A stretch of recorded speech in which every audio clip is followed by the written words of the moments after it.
तो मैं रात में 2 बजे, पापा मम्मी सो रहे थे, मैं उठा और बेड से उतर के मैं जमीन पे खड़ा होके ऐसे विकेट कीपिंग के पोज में खड़ा हो गया।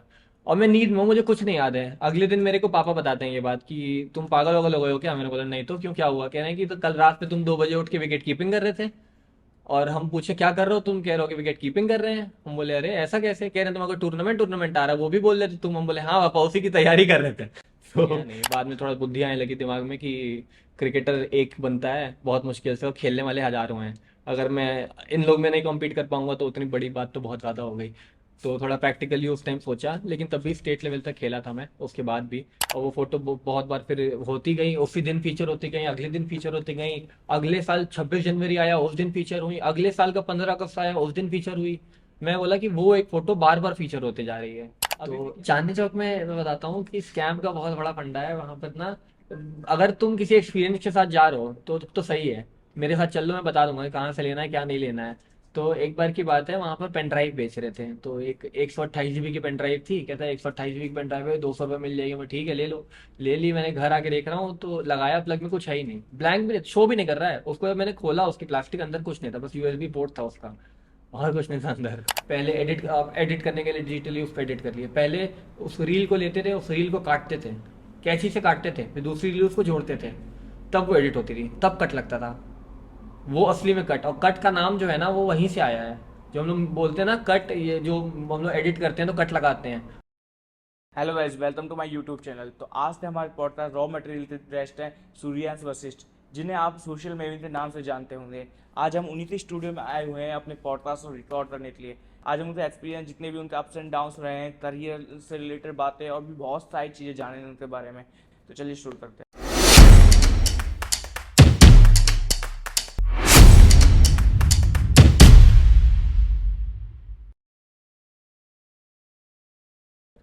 हेलो सूर्यंश भैया, तो आपका स्वागत है मेरे पॉडकास्ट पर। आज आपसे बहुत सारी बातें होने वाली हैं, लेकिन उससे पहले आप बताइए कि आप कैसे हो। मैं एकदम बढ़िया हूँ, मुझे बहुत अच्छा लगा भाई तुमने मुझे इनवाइट किया अपने पॉडकास्ट में। आई होप तुम्हें भी बहुत ज़्यादा मज़ा आएगा, क्योंकि मैं तो बहुत ज़्यादा एक्साइटेड हूँ इस चीज़ के लिए। और मेरे लिए शायद ऐसा पहली बार कोई इंट्रो होगा, या मेरे लिए कोई पहली बार ऐसा पॉडकास्ट होगा जो मैं बैठ के किसी के साथ कर रहा हूँ। और मुझे नहीं पता तुम क्या सवाल पूछने वाले हो, लेकिन मैं एक्साइटेड हूँ। सही कहा आपने। जितना मतलब एक्साइटमेंट आपको है, उससे ज्यादा एक्साइटमेंट मुझे हो रहा है, क्योंकि आज आपके बारे में, बहुत एक्सपीरियंस के बारे में आपसे में जानने को मिलेगा। आपके करियर के बारे में बात हो रही है, आपके पर्सनल लाइफ और आपके जो फ्यूचर गोल्स है, इन सारी चीजों के बारे में हम बात कर रहे हैं। पर सबसे पहले तो हम जानते हैं कि आप खुद कौन, एज ए सूर्यांश वशिष्ठ, जिसका पॉडकास्ट आज लिया जा रहा है, तो वो है कौन, क्या करता है सूर्यांश वशिष्ठ। भाई वैसे तो मैं एक फिल्म मेकर और फोटोग्राफर हूँ। मैं पिछले 6-7 साल से इस फील्ड में हूँ। और मैंने अपने क्लास 12th से ये चीज़ स्टार्ट की थी, और तब से मैं फोटोग्राफी, फिर फिल्म मेकिंग और फिर सिनेमाटोग्राफी, इन सब चीज़ में घुसता चला गया।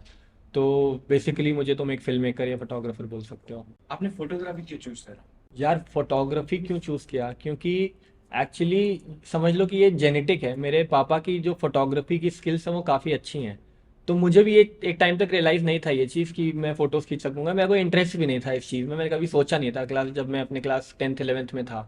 तो क्लास 12th के टाइम में या क्लास 11th के टाइम में मेरे को याद है कि, नहीं क्लास 12th की बात थी, क्योंकि मैं डे बोर्डर था, 11th में मैं हॉस्टल में था। तो क्लास 12th में मेरे बर्थडे पे पापा ने मुझे एक कैमरा गिफ्ट किया था। वो दिवाली की सेल चल रही थी फ्लिपकार्ट की। तो कैनन का मेरा पहला कैमरा था, कैनन 1300D, जिससे मैंने लगभग कुछ 3-3.5 लाख फोटोज खींची हैं उस एक कैमरे से। वो बिगिनर लेवल कैमरा था, उसके बाद मैंने अपग्रेड कर लिया अब सोनी पे। तो उस टाइम की बात थी जब मेरे कैमरा लिया मैंने, और उसी टाइम जियो का भी इंटरनेट का टाइम था, जिस वजह से फ्री में इंटरनेट इतना सारा मिलता था कि मैं यूट्यूब पे दिन भर यही सब चीज़ें देखता था। तो बोर्ड्स की पढ़ाई से ज़्यादा मैंने फोटोग्राफी और कैमरा के बारे में पढ़ना शुरू कर दिया। 1 महीने की कुछ कैमरा लेने के बाद मैंने डिस्कवर किया फोटोग्राफी में लॉन्ग एक्सपोजर और लाइट पेंटिंग के बारे में। जब मुझे वो चीज़ पता चली कि कैमरे से ये सारी चीज़ें भी की जा सकती हैं, तब मुझे और इंटरेस्ट आने लगा इस चीज़ में। मैं बोला ये तो बहुत बड़ी चीज़ है पढ़ने के लिए, और मेरा इंटरेस्ट इसमें आने लगा। और मेरे अंदर का आर्टिस्ट वहीं से जागने लगा, और फिर फोटोग्राफी मेरी चालू हो गई वहाँ से। तो आपने शुरू से डिसाइड किया हुआ था कि मुझे फोटोग्राफर बनना है, या फिर आपको बाद में कुछ ऐसा टर्निंग पॉइंट आया जब आपको लगा कि यार मेरे को फोटोग्राफर बनना चाहिए, या फिर बचपन में आपने कुछ और प्लान किया हुआ था। यार बचपन से तो सच बताऊं तो जो आज जो कभी क्लास फर्स्ट सेकंड में कभी दोस्तों के स्लैम बुक में लिखा होगा तो वो तो कोई नहीं बनता है। लेकिन उस टाइम तो मैं सोचता था कि साइंटिस्ट बनूंगा या कुछ बनूंगा, लेकिन मेरे में पढ़ाई में उतना अच्छा नहीं था, टू बी ऑनेस्ट मैं उतना अच्छा नहीं था। लेकिन तब भी मैं क्रिकेट खेलता था बहुत। मैं स्टेट लेवल क्रिकेट भी खेल चुका हूँ, मैं एक विकेट कीपर बैट्समैन था।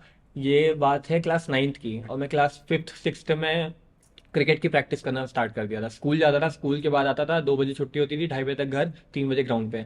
खाना वाना खा के तुरंत ग्राउंड पे पहुंच गया, 6 बजे अपना वापस आता था, ट्यूशन व्यूशन पढ़ता था, फिर सो जाता था। तो ये सीन रहता था। कभी कभार थक के इतना ज़्यादा थक जाता था मैं खेलने के बाद कि खाना वाना खाना भूल गया हूँ, या फिर मम्मी रात में सोते में खिला रही हैं, ऐसा सीन रहा है। तो मैं क्रिकेट के पीछे बहुत पागल था। एक बार रात में मैं कुछ 2-2:30 बजे रात में सो रहा था, और मेरा कुछ 15 दिन बाद एक टूर्नामेंट था, डिस्ट्रिक्ट लेवल पे टूर्नामेंट था उस टाइम। और मैं कुछ रहा हूँगा क्लास 6-7 की बात है। तो मैं रात में 2 बजे, पापा मम्मी सो रहे थे, मैं उठा और बेड से उतर के मैं जमीन पे खड़ा होके ऐसे विकेट कीपिंग के पोज में खड़ा हो गया। और मैं नींद में हूँ, मुझे कुछ नहीं याद है। अगले दिन मेरे को पापा बताते हैं ये बात कि तुम पागल वागल हो गए हो क्या। मैंने बोला नहीं तो, क्यों, क्या हुआ। कह रहे हैं कि तो कल रात में तुम 2 बजे उठ के विकेट कीपिंग कर रहे थे। और हम पूछे क्या कर रहे हो तुम, कह रहे हो कि विकेट कीपिंग कर रहे हैं। हम बोले अरे ऐसा कैसे। कह रहे हैं तुम्हारा टूर्नामेंट टूर्नामेंट आ रहा है, वो भी बोल रहे थे तुम। हम बोले हाँ पापा, उसी की तैयारी कर रहे थे। तो पापा बोले कि यार तुम इतना मत पागल हो किसी चीज़ के पीछे। तो फिर बाद में धीरे धीरे पापा को भी लगा कि अगर इसी चीज़ में आगे बढ़ना चाहता है तो इसी चीज़ में आगे बढ़े, क्योंकि मेरे जो फैमिली बैकग्राउंड है वो इन सब चीज़ से बहुत अलग है। तो मेरे को पापा ने कभी फोर्स नहीं किया कि ये करो या वो करो। तो अब मुझे उस बिजनेस में या उस फील्ड में जाना भी नहीं है जिस चीज़ में मेरी फैमिली बैकग्राउंड है। तो फिर मेरा क्या हुआ कि मैंने डिसाइड किया कि स्पोर्ट्स कॉलेज में एडमिशन ले लेता हूँ। तो फिर स्पोर्ट्स कॉलेज के लिए मैंने काफ़ी पढ़ाई वढ़ाई की थी। एक वीरेंद्र सहवाग का कॉलेज है, उस कॉलेज के लिए मैंने पढ़ाई करना शुरू किया था। लेकिन फिर उसमें मैं गया नहीं। बाद में थोड़ा बुद्धि आने लगी दिमाग में कि क्रिकेटर एक बनता है बहुत मुश्किल से, और खेलने वाले हज़ारों हैं। अगर मैं इन लोग में नहीं कम्पीट कर पाऊंगा तो उतनी बड़ी बात तो बहुत ज़्यादा हो गई। तो थोड़ा प्रैक्टिकली उस टाइम सोचा, लेकिन तब भी स्टेट लेवल तक खेला था मैं उसके बाद भी। उसके बाद फिर मैंने डिसाइड किया कि मर्चेंट नेवी में जाना है मुझे। तो मर्चेंट नेवी में सोचा। तो क्लास 11th में मैंने मैथ्स ले ली, सबसे बड़ी गलती साइंस लेना मेरी ज़िंदगी की। तो साइंस ले ली मैंने सोच के कि मैं एनडीए करूँगा या फिर नेवी वेवी में, मर्चेंट नेवी में जाऊँगा। हाइट भी अच्छी थी, सोचा फिजिक्स विजिक्स चलो बन जाएगी, अभी तक नहीं बनी खैर। लेकिन उस चीज़ की तैयारी की वजह से भी मैंने मैथ्स ले ली। उसके बाद जब नहीं झेला गया वो चीज़, तो क्लास 12th में बताया ही, कैमरा आ गया हाथ में। तो ये था मेरा सीन। तो आगे क्या लगता है आपको इसमें फोटोग्राफी करियर में क्या है इसको? यार फोटोग्राफी और फिल्म मेकिंग में दोनों करता हूँ। मेरे को फोटोज भी खींचना पसंद है, चाहे वो 1 सेकंड में एक फोटोज खींचूं, या तो 1 सेकंड में 24 फ्रेम कैप्चर करके एक वीडियो बनाऊं। ये मेरा गोल था जब मैंने फोटोग्राफर से एक फिल्म मेकर में, एक सिनेमाटोग्राफर में अपना टर्निंग पॉइंट या पिवट पॉइंट लाया था अपनी लाइफ में। तो the feeling of capturing 1 frame और feeling of capturing 25-24 frames in a second, वो फीलिंग मेरे को चाहिए थी। और बाई गॉड्स ग्रेस मेरे हाथ भी काफ़ी बड़े हैं, तो हैंडल्ड वगैरह करने में भी, कैमरे को मूव करने का बड़ा अच्छा मेरे लिए रहता है, टचवुड। तो वो चीज़ मेरे को बहुत हेल्प की वीडियोस वगैरह शूट करने के लिए। फिर काफ़ी सारी इंस्पिरेशंस और काफ़ी सारी पढ़ाई खुद से देख दाख के मैंने किया। और जब घर वालों ने डिसाइड कर दिया इस चीज़ में जाना है, तो क्लास 12th के बाद मैंने 1 साल का डिप्लोमा किया था यहीं दिल्ली से, भारतीय विद्या भवन से। 1 साल का मैंने डिजिटल इमेजिंग और फोटोग्राफी में डिप्लोमा किया था। तो उसके बाद फिर मैंने ग्रेजुएशन कंप्लीट की। अब मैं ग्रेजुएशन के बाद अभी पोस्ट ग्रेजुएशन के लिए भी सोच रहा हूँ, वरना बाकी अभी काम तो चल ही रहा है। तो आपने जो अपना पहला कैमरा परचेज करा वो कैमरा कौन सा था जिससे आपने अपनी पहली जो पिक्चर ली? मैंने बताया कि मैंने कैनन का 1300D लिया था। उस टाइम ऑफर में मिला था मुझे, तो 2 लेंस के साथ लिया था मैंने। जो एक किट लेंस लगा लगा आया था कैमरे में 18-55, और एक 55-250 जो जूम लेंस होता है। तो वो 2 लेंसेज थे मेरे पास। तो मैं उन्हीं दोनों कैमरे से स्टार्ट किया था। मैंने बताया कि 3 लाख के आसपास मैंने उसकी फ़ोटोज़ खींची थी उस कैमरे से। तो मैंने शटर काउंट बेचने से पहले जब चेक किया था तो कुछ इसके आसपास थे। तो मेरे पास आज तक का ये भी है कि मैं कोई फ़ोटोज़ या कोई भी डेटा अपना डिलीट नहीं करता हूँ। मैं उस पिछला 6-7 साल पुराना डेटा भी आज तक मेरे पास मेरे हार्ड ड्राइव्स में होगा। बहुत रेयर चांसेस होंगी जो कोई डेटा मैंने डिलीट किया हो, लेकिन मेजरली मैंने रखा ही है। या कभी कोई करप्ट हो गया हो या कोई हार्ड ड्राइव क्रैश कर गई हो तब डिलीट हुआ होगा, लेकिन मेरे पास मेजरली सारे डेटा पड़े हुए हैं आज तक। तो आपको ज्यादा क्या पसंद है, फोटोग्राफी करना, सिनेमेटोग्राफी, या फिर उसकी एडिटिंग करना? सबसे ज्यादा आपको किस चीज को प्रेफरेंस देते हो, या फिर मजा किस चीज में आता है करने में? यार जब मैं कैमरा उठाता हूँ तो मेरे को, चाहे अगर फोटो खींचनी हो तो मैं फोटो खींचने में मजा आता है मुझे, या तो वीडियो बनानी तो वीडियो बनाने में मजा आता है। मुझे पता होना चाहिए उस टाइम मैं क्या करने जा रहा हूँ। अगर मैं क्लाइंट के किसी प्रोजेक्ट पर हूँ, वहाँ पर मेरे साथ कोई और बंदा भी है जो फोटोज खींचने आया, मैं वीडियोस करने आया हूँ, और मेरा उस टाइम भी अगर मन कर रहा है फोटोग्राफी करने का, तो मैं अपना काम छोड़ के नहीं जा सकता उधर। लेकिन मैं उसकी हेल्प जरूर कर सकता हूँ अपना काम करके, या फिर उससे 2 मिनट कैमरा मांग लेता हूँ, भाई ये शॉट मुझे लेने दे। कभी कभार फोटोग्राफर भी अंदर का जाग जाता है, जब मैं जब वीडियो शूट कर रहा होता हूँ, जब मैं फिल्म मेकिंग कर रहा होता हूँ, जब सिनेमाटोग्राफी कर रहा होता हूँ। लेकिन अच्छी फीलिंग जब आती है तो वो तो एक फोटो खींचने में आती है, जब उसको तुम फ्रेम करा के एक जगह लगा सको, या फिर अलग अलग लोगों एक फ्रेम को, एक फोटो को देखकर उसको रोकें और देखें और समझें। क्योंकि इंस्टाग्राम पे आज हम लोग जब फोटोज देखते हैं, जब रील्स वील्स नहीं आई थी, तो फोटो की लाइफ जो होती है वो 3 सेकंड की होती है। अगर तुम्हारे स्क्रॉल में वो रुक गई और 3 सेकंड तुम देख लिए तो वो फोटो वर्थ इट है। अगर उससे ज्यादा तुम स्लाइड कर रहे हो, कोई नहीं देख रहा ऊपर, तो उतनी कोई इंटरेस्टिंग फोटो नहीं है तुम्हारी। अगर तुम उस पर रोक पा रहे हो ऑडियंस को, तो वो फोटो अच्छी है। तो ये था मेरा। तो फोटोज तो जब से खींचता आ रहा हूँ, बचपन में भी जब फोन वोन से खींचता था, जब स्टार्ट भी किया था तो फोन से बहुत फोटोज ली थी। जब कैमरा भी, जब चेंज कैमरा चेंज करने से मैंने 2-3 बार फोन चेंज किए। तो एक बार तो ऐसा टाइम आया था कि मैं सिर्फ फोन से फोटोज खींच रहा था। क्योंकि ये भी एक चैलेंज होता है। जैसे लोगों को लगता है अच्छा कैमरा एक अच्छी फोटो, मोबाइल से क्या फोटो आएगी, मोबाइल में अच्छी फोटो नहीं आती है, या कुछ लोग कहते हैं इस मोबाइल से अच्छी आती है, सस्ते फोन से नहीं आती है, महंगे फोन से आती है। तो वो सारी चीज़ों को भी एक, जो सबों का स्टीरियोटाइप बना हुआ है, तो वो सारी चीज़ों को ब्रेक करने के लिए मैंने लगातार कुछ 1-1.5 महीने तक फ़ोन से ही सारी फोटोज़ खींच के अपलोड की थी। तो वो भी एक चैलेंज रहता है, क्योंकि तुम्हारा एक फिक्स फोकल लेंथ है। अगर तुम्हें कहीं किसी के पास जाना है तो तुम जूम नहीं कर सकते। अगर तुम्हारा डिजिटल लेंथ, ऑप्टिकल जूम नहीं है, तो तुम उस सब्जेक्ट के पास जाओगे और उस मोमेंट के पास जाओगे, तुम्हें चल के जाना पड़ेगा उस सब्जेक्ट को कैप्चर करने के लिए। वो जो वाइड एंगल में तुम कैप्चर कर सकते हो चीज़ें, ज़रूरी नहीं है तुम्हारे पास कैमरे में वही लेंस हो तुम्हारे पास। तो इसमें तुम फिक्स्ड हो, और उस फिक्स बाउंड्रीज में जो चीज़ तुम कैप्चर कर पा रहे हो वो भी एक चैलेंज होता है। तो इस वजह से फोटोज़ खींचना मेरे को बहुत। तो आपने अब तक बहुत सारी पिक्चर्स ली हैं, तो इनमें से आपकी सबसे फेवरेट वन जो रही हो, जिससे आपको लगा होती है यार मुझे सेटिस्फाई वाला फील हो रहा है, और उस पिक्चर को लेते टाइम आपने क्या थॉट रहा होगा? यार इस फोटो के पीछे एक कहानी है।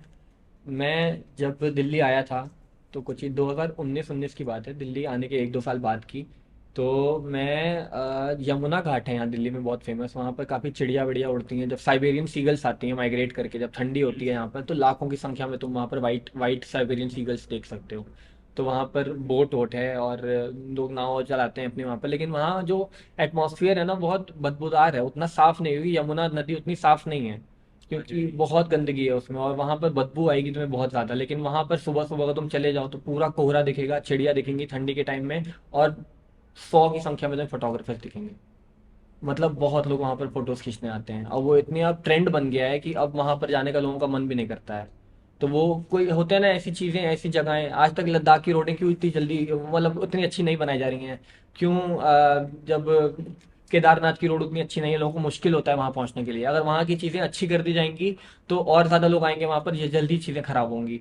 तो वहां पर जब लोगों ने एक्सप्लोर किया यमुना घाट को, तो बहुत सारे लोग आने लगे। फिर एक फोटो खींचेगा तो एक फोटो के अंदर 3-4 फोटोग्राफर भी दिख जाएंगे। तो वहां पर की बात है कि जब मैं पहली बार गया था यमुना घाट पे, तो मैं लगातार 3 दिन गया था, फर्स्ट सेकंड थर्ड डे। तो फर्स्ट डे मैं गया था तो लगभग मैंने 1 घंटे में कुछ 700-800 फोटोज खींच ली थी।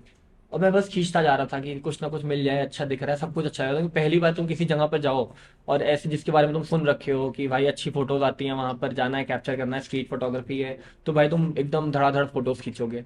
तो वैसा सीन था। फिर मैं अगले दिन गया, मेरा कुछ नया एक्सपेरिमेंट करते हैं, तो मैं कैमरे के ऊपर फ्लैश लगा के गया। तो उस फ्लैश से मैंने कुछ फोटो वोटोज ली, और मैंने कुछ डिफरेंट ट्राई करने का वहाँ सोचा। तो मैंने स्लो शटर स्पीड से फोटोज खींची वहाँ पर। तो स्लो शटर स्पीड से खींचने के बाद मेरी एक फ़ोटो जो बहुत ज़्यादा लोगों को हिट की थी और बहुत लोगों को पसंद आई थी, और कई नेशनल एग्जीबिशंस में भी लग चुकी है वो फ़ोटो। और मेरे घर पे भी जो ड्राइंग रूम है वहाँ पर भी फ्रेम लगी हुई है वो फ़ोटो। उस फोटो का नाम था मूविंग सोल्स। उसमें एक आदमी बीच में खड़ा हुआ है, और उसके चारों तरफ कुछ चिड़िया हैं, जो ब्लर भी हैं और फोकस में भी हैं, क्योंकि फ्लैश जब पड़ती है उन पे तो वो स्टिल दिखेंगी, और शटर स्पीड स्लो थी तो उनकी जो पंख हिल रहा है तो वो सारी चीज़ें ब्लर में थी। तो वो फोटो थी। और वो फोटो कई जगह एग्जीबिशंस वगैरह में भी लगी थी। और उस फोटो के लिए मैं जब खींच के आया था वहां से, जब मैंने फोटोज देखी, तो मेरे को वो फोटो बस एक पसंद आई उसमें से, कि ये फोटो तो बहुत अच्छी है और ये जानी चाहिए कहीं ना कहीं। तो मैंने उसको एडिट करने के लिए सोचा कि अगर एडिट ये ज़्यादा हुए तो ख़राब भी हो सकती है, तो मैंने सिंपली उसमें थोड़े बहुत एडजस्टमेंट्स किए, और वो सिर्फ ब्लैक एंड वाइट में फ़ोटो मैंने अपलोड की, क्योंकि ब्लैक एंड वाइट भी एक अपनी स्टोरी बताती है। तो वो ब्लैक एंड वाइट में वो फोटो है जो मेरे को बहुत ज़्यादा पसंद है, और वही सबसे ज़्यादा मेरी हिट फोटो भी है। और उसके अलावा एक फ़ोटो और है जो मैंने वन प्लस 6 लेने के बाद, मैंने वन प्लस 6 लिया था, उसके 15 दिन मैंने जब लिए हुए थे मेरे को, तो 15 दिन बाद ही मैं वन प्लस इंडिया के ऑफिशियल इंस्टाग्राम पेज में फीचर हो गया था। कुछ अगस्त के स्टार्टिंग में मैंने लिया था, 15 अगस्त था। 15 अगस्त के दिन मैं सोचा कि इंडिपेंडेंस डे का कुछ पोस्ट डालता हूँ। तो मेरी दीदी थी और मैं था, घर पे था मैं। तो दीदी ने एक आइडिया दिया कि चलो एक फोटो खींचते हैं। तो मैंने बोला कि अपनी आँख के ऊपर ऑरेंज पेंट कर लो, इधर ग्रीन पेंट कर लो, मस्कारा या जो भी लगा लो, और बीच में वाइट है, और बीच में और सर्कल जो है हमारा आंखों का वो ब्लैक है। तो ब्लैक को तुम इंडिया के फ्लैग में कैसे दिखा सकते हो, क्योंकि ऊपर का तुम्हारा ऑरेंज कर दिया, नीचे ग्रीन कर दिया, वाइट कर दिया। तो मैंने लैपटॉप की स्क्रीन में एक अशोक चक्र की फोटो खींच ली और एकदम आंखों के पास लैपटॉप लगा दिया। ठीक है, तो आंखों में जो रिफ्लेक्शन आ रहा था वो अशोक चक्र का आ रहा था सेंटर में। तो वो मैंने एक फोटो ली अपने फ़ोन से ही। तो वो एक इंडिया का फ्लैग बन रहा था। वो आज तक वो फोटो बहुत ज़्यादा फीचर होती आ रही है और मेरे इंस्टाग्राम पे सबसे ज़्यादा फीचर्ड फोटो है वो। और वो फोटो बहुत बार फिर होती गई, उसी दिन फीचर होती गई, अगले दिन फीचर होती गई। अगले साल 26 जनवरी आया, उस दिन फीचर हुई। अगले साल का 15 अगस्त आया, उस दिन फीचर हुई। मैं बोला कि वो एक फोटो बार बार फीचर होते जा रही है। अभी भी क्या पता कई जगह फीचर हो रखी हो, मुझे ना पता हो या टैग ना किया हो। एक बार तो एक इंस्टाग्राम का पेज है, RVCJ इंडिया, उन्होंने वो फोटो डाल दी थी और उसके ऊपर एक वो डाल दिया था, क्या बोलते हैं, कोट डाल दिया था किसी ने, कोई पोयम वोयम डाल दी थी और पीछे मेरी फोटो थी, लेकिन क्रेडिट नहीं दिया था उसने। तो मैंने उनको DM किया, वो पोस्ट उनसे रिमूव करवाई। तो जब भी आप किसी शूटिंग पे जाते हो, आपको कोई व्यू कैप्चर होता है, तो आपका सेटअप क्या होता है वहाँ पे? आप क्या क्या इक्विपमेंट अपने साथ लेकर जाते हो? बिसाइड द स्टूडियो, स्टूडियो में तो आपका सारा सेटअप ऑलरेडी सेट होता है आप, लेकिन जब आप अपने शूट पर जा रहे हो तो वहाँ पर सारा सामान ले जा नहीं सकते। हाँ, तो वहाँ पर आप क्या क्या जो नेसेसरी इक्विपमेंट है जो लेकर जाते हो? क्या देखो, जब रिक्वायरमेंट होती है तो वो सारे सामान वो हम लोग को लेके जाने पड़ते हैं, चाहे मैं मेट्रो से जाऊँ, चाहे कैब से जाऊँ, चाहे अपनी खुद की ड्राइव मतलब कार से जाऊँ। वो एक्चुअली हुआ ये है कि मैं जब स्कूल में था तो मेरा जो बैग होता था हमेशा भारी रहता था, कभी टाइम टेबल नहीं लगाया मैंने। 8-10 किलो का बैग हो जाता था मेरा। मैं कोई बुक कॉपी निकालता नहीं था, सब उसी में भरी पड़ी रहती थी। उसके बाद जब मैं क्रिकेट खेलने लगा तो मेरा किट बैग भारी होता था, कंधे पे हमेशा से बोझ रहा। फिर जब कैमरा बैग लिया तो कैमरा बैग में इतना इतना भारी सामान होता है, मेरा लैपटॉप, मेरे सारे लेंसेज, मेरा कैमरा, गिम्बल इम्बल भी लेके जाना होता है, तो वो भी बहुत भारी हो जाता है। तो कंधों पे बोझ हमेशा से रहा है। तो इक्विपमेंट्स कैरी करना और उसको अच्छे तरीके से रखना, वो सारी चीज़ों का हमेशा एक रिस्पॉन्सिबिलिटी बनी रहती है, जिसको मैं चाहता हूँ कि बहुत प्यार से रखूँ और ख़राब ना हो वो सारी चीज़ें। तो अच्छे से जब सेट पे जाना रहता है तो मुझे पता होता है आज इस लेंस का काम नहीं है तो मैं वो हटा सकता हूँ, ड्रोन का काम नहीं है तो ड्रोन निकाल सकता हूँ, लाइट का काम है, ट्राईपॉड का काम है, तो वो रखना ही है, रखना है मुझे। बैटरीज देखनी है मुझे, चार्ज है कि नहीं है, एक्स्ट्रा बैटरीज हैं अगर नीड है तो।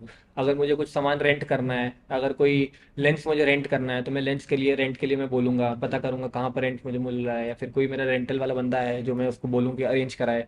तो जब इक्विपमेंट चाहिए रहते हैं तो अरेंज कराने पड़ते हैं, वरना जो अपने पास है तो वो यूज़ करना पड़ता है। तो जैसे हर करियर में इन्वेस्टमेंट बहुत जरूरी होती है, हम्म। आपके फील्ड में आपको इक्विपमेंट में इन्वेस्टमेंट करनी पड़ती है। हम्म। तो जब आप अपने लिए इक्विपमेंट चूज कर रहे होते हो तो आप क्या देते हो उस इक्विपमेंट में? लाइक फीचर देते हो, उसकी वर्थ देते हो, या फिर जो ट्रेंड चल रहा है उस ट्रेंड के हिसाब से आप अपने इक्विपमेंट्स को चेंज करते हो?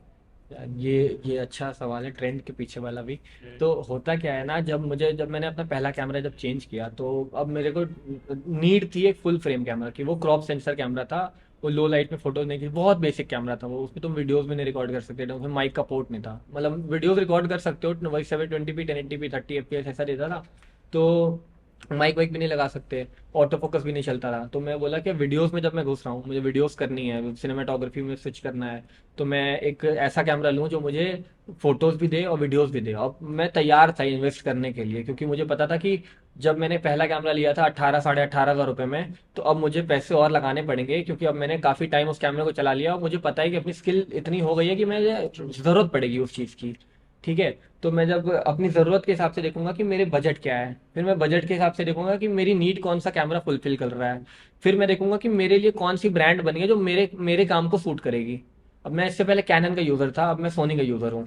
तो मेरे लिए ऐसा क्या चीज़ थी जो सोनी में आई जो कैनन में नहीं थी, वो सारी चीज़ें देखना, कितने इसमें फोकस पॉइंट्स हैं, कितने इसका सेंसर है, क्या है इसका मेगापिक्सल है, कितने एफपीएस पे शूट कर सकता है, 4K कर सकता है नहीं कर सकता है, स्लो मोशन कितना कैप्चर कर सकता है, इसके साथ कितने कंपैटिबल लेंसेज हैं, इसके पास कितने थर्ड पार्टी वो है कंपनीज है जो लेंसेज बनाती हैं इसके लिए। अब जैसे कुछ लिमिटेड कैमराज हैं जो सिर्फ उसी की कंपनी उसी की बॉडी बनाती है, उसी का लेंस बनाती है। और कुछ ऐसे बॉडीज भी होते हैं जिसपे तुम माउंट करके लगा सकते हो कन्वर्टर के साथ। जैसे मैं अपने सोनी वाले कैमरे पे अडेप्टर लगाऊंगा, कैनन के लेंसेज माउंट कर सकता हूँ। लेकिन कुछ लेंसेज ऐसे होते हैं जो नहीं कर सकते, या फिर कुछ लेंसेज ऐसे होते हैं, जरूरी नहीं कि सोनी के ही बने हो, कोई और पार्टी होगी, कोई और कंपनी होगी, जैसे टैमरॉन हुआ, सिग्मा हुआ, तो ये सारे जाइस हुआ, ये सारे कैमरे के जो लेंसेज हैं, मेरे को कौन से चीप लेंसेज उससे मिल सकते हैं या फिर कौन से मेरे बजट में मिल सकते हैं। क्योंकि अगर मैं सिर्फ सोनी के लेने जाऊंगा तो और महंगे पड़ेंगे। अगर मुझे दिखता है कि उस बजट में थोड़ी कम क्वालिटी या फिर ऐसी क्वालिटी जो उसके बराबर की हो और मुझे कम रेट में मिल सकती है, या फिर कोई एपर्चर में अपना कॉम्प्रोमाइज कर सकूं, या फिर थोड़ा फोकल लेंथ कॉम्प्रोमाइज कर सकूं, तो मैं वो लेंस प्रेफर करूंगा और जो मेरी नीड को फुलफिल करे ऑब्वियसली। तो जैसे आपको कोई इक्विपमेंट लेना होता है तो आप बाई करना ज्यादा प्रेफरेंस करते हो या फिर उसे रेंट पे लेना? यार मैं मेरा फंडा ऐसा है कि जितना सामान तुम्हारे पास हो हम्म। वो अपने पास रखो, क्योंकि मतलब परचेस करना मेरे लिए सही है, क्योंकि तुम कभी भी कहीं पे भी लेके शूट कर सकते हो। अब मेरे को अगर मन कर गया अभी स्टूडियो में कुछ ऐसा शूट करना है जिसके लिए मुझे 90 mm लेंस चाहिए, तो अब मेरे को अभी शूट करना है उसे, अब मैं रेंटल को फोन करूंगा कि मुझे लेंस चाहिए, अब पता नहीं अवेलेबल हो अभी या कल सुबह भेजे। अगर मेरे पास खुद में वो बैग में है वो लेंस, तो निकाला शूट किया खत्म। अगर मेरे पास वो लेंस नहीं है, मेरे बैग में कुछ ऐसा लेंस जो उसका ऑल्टरनेटिव काम कर सके, तो वो लेंस मैं अपने पास रखता हूँ। मैं ऐसा लेंस सेलेक्ट करूंगा जो मेरे आसपास की रेंज को वो कवर कर ले। ठीक है, अगर मेरे को 85 mm लेंस चाहिए और एक 90 mm लेंस चाहिए मैक्रो के लिए, और मुझे पता है मैक्रो का काम अगर कम पड़ने वाला है, तो मैं 85 पे जाऊंगा, क्योंकि 1.8 मिलेगा उसमें, 2.8 एपर्चर ज़्यादा बड़ा मिलेगा इसका मुझे, क्योंकि इसकी क्वालिटी ज़्यादा अच्छी मिलेगी। लेकिन वही है कि मैक्रो कॉम्प्रोमाइज़ कर रहा हूँ वहाँ पर मैं, कि मैं पास से फोटोज नहीं ले सकता, थोड़ी दूर से लेनी पड़ेगी। तो वो सारी चीज़ें भी देखनी पड़ती हैं। तो ये अगर मेरे को लगता है कि मैक्रो का काम है तो मैं रेंट कर लूंगा उसको। रेंट करने में मेरे को ज़्यादा पैसे नहीं लगेंगे, उसमें 1000 रुपये 1500 रुपये वो लेंस आ जाएगा एक दिन के लिए। अब वही अगर मुझे डेली यूज़ में काम पड़ेगा, या फिर मुझे पता है कि रेगुलर वो चीज़ काम आने वाली है, तो मैं उसे परचेज कर लूंगा। तो आप परचेज करना प्रेफर कहाँ से करते हैं, इंडियन मार्केट से या फिर फॉरेन से? क्योंकि हमने देखा है कि फॉरेन मार्केट में बहुत सारी चीजें आपको चीप प्राइस में मिल जाती हैं और बहुत अच्छी अच्छी टेक्नोलॉजीज वहाँ पे अवेलेबल है। भाई दिल्ली में हूँ, चांदनी चौक से सस्ती मार्केट इंडिया में नहीं है कहीं पर। मुंबई में एक है, अंधेरी में आई है, सब पता नहीं कहाँ पर, अभी एग्जैक्टली मुझे नहीं पता मुंबई में। और दिल्ली का चांदनी चौक का कैमरा बाजार हर कोई जानता है। यहाँ पर से सबसे सस्ता और सबसे बढ़िया प्रोडक्ट मिल जाता है वहाँ पर। बस ये है कि तुम्हें परख होनी चाहिए कि असली सामान ले रहे हो। अब जैसे मैंने माइक लिया, आज नहीं चल रहा है वो माइक, मैं चांदनी चौक से लिया था, नहीं चल रहा है। लेकिन वही कैमरा भी तो मैंने चांदनी चौक से लिया था, वो चल रहा है, अच्छा खासा चल रहा है। तो बस यही होता है कि सही जगह पर जाओ, सही चीज़ लो और उठा ले आओ। तो ये तो भाई। तो चांदनी चौक में मैं बताता हूँ कि स्कैम का बहुत बड़ा फंडा है वहां पर ना। अगर तुम किसी एक्सपीरियंस के साथ जा रहे हो तो सही है, मेरे साथ चल लो, मैं बता दूंगा कि कहाँ से लेना है क्या नहीं लेना है। तो एक बार की बात है, वहां पर पेन ड्राइव बेच रहे थे, तो एक 128 GB की पेन ड्राइव थी। कहता है 128 GB की पेन ड्राइव है, 200 रुपये मिल जाएगी। मैं ठीक है ले लो। ले ली मैंने, घर आके देख रहा हूँ तो लगाया प्लग में कुछ है ही नहीं, ब्लैंक भी शो भी नहीं कर रहा है उसको। जब मैंने खोला उसके प्लास्टिक अंदर कुछ नहीं था, बस यूएसबी पोर्ट आज था से उसका। टैब का इम्पैक्ट बहुत ज्यादा बढ़ता जा रहा है और हम देख रहे हैं कि एआई हर एक फील्ड में आती जा रही है। तो आपको क्या लगता है कि फोटोग्राफी के करियर में टैग का आना नई अपॉर्चुनिटीज खोल सकता है, या फिर आपको एक खतरा महसूस होता है कि इससे फोटोग्राफर्स की करियर पर कुछ इफेक्ट पड़ सकता है? यार देखो, कभी भी एआई या फिर रोबोट्स कभी भी ह्यूमंस को रिप्लेस नहीं कर सकते। ठीक है, तो ये जो फील्ड भी है ना, इसमें जितनी चीज़ें प्रैक्टिकली की जाती हैं वो चीज़ें सबसे ज़्यादा इंपॉर्टेंट होती हैं। और प्रैक्टिकली के अलावा मेरे ख्याल से तो इतना आसान नहीं है, या फिर मेरे ख्याल से इम्पॉसिबल ही है वो चीज़ एग्जीक्यूट करना, क्योंकि ये आर्ट की फील्ड है। ठीक है, आर्ट की फील्ड में तो बहुत सारी चीज़ें सब्जेक्टिव होती हैं, और आर्ट की फील्ड में तुम जब तक खुद से वो चीज़ क्रिएट नहीं करोगे तो वो आर्ट आर्ट नहीं है। ठीक है, तो एआई जो चीज़ क्रिएट कर रही है वो तो एआई हो गया ना, वो टेक हो गया, वो प्रॉपर आर्ट तो नहीं है, वो डिजिटल हो गया। डिजिटली उस चीज़ को क्रिएट कर रहे हो, लेकिन जो शूट करके हम लोग बना रहे हैं, जो असली में हम लोग सेट पे जा रहे हैं, वहाँ पर लोकेशन ढूंढ रहे हैं, कर रहे हैं, शूट कर रहे हैं, मैनुअली कैमरा पकड़ रहे हैं, अपने हाथ से शूट कर रहे हैं। अब मैं अगर शूट कर रहा हूँ, मैं अगर यहाँ से कैमरा लगा रखा हूँ, मेरे को अगर शॉट ऐसा चाहिए, और मैं रोबोट को मैं ऐसे कर दूं कि यही शॉट लेता रहे, और मुझे पता है कि अगर तू यहाँ पर गया और टर्न उधर कर दिया तो मुझे कैमरा यहाँ पर लेकर आना होगा, इन जस्ट इन केस मैं एक एग्जांपल दे रहा हूँ, तो वो मैं तुरंत माइंड में प्रोसेस करके कर सकता हूँ। लेकिन एआई के भरोसे मैं नहीं बैठूंगा ना ये चीज़ के लिए, कि मैं वो कैमरा को मैं बताऊंगा कि वो यहाँ से अगर टर्न करेगा तो करना, नहीं करेगा तो मत करना।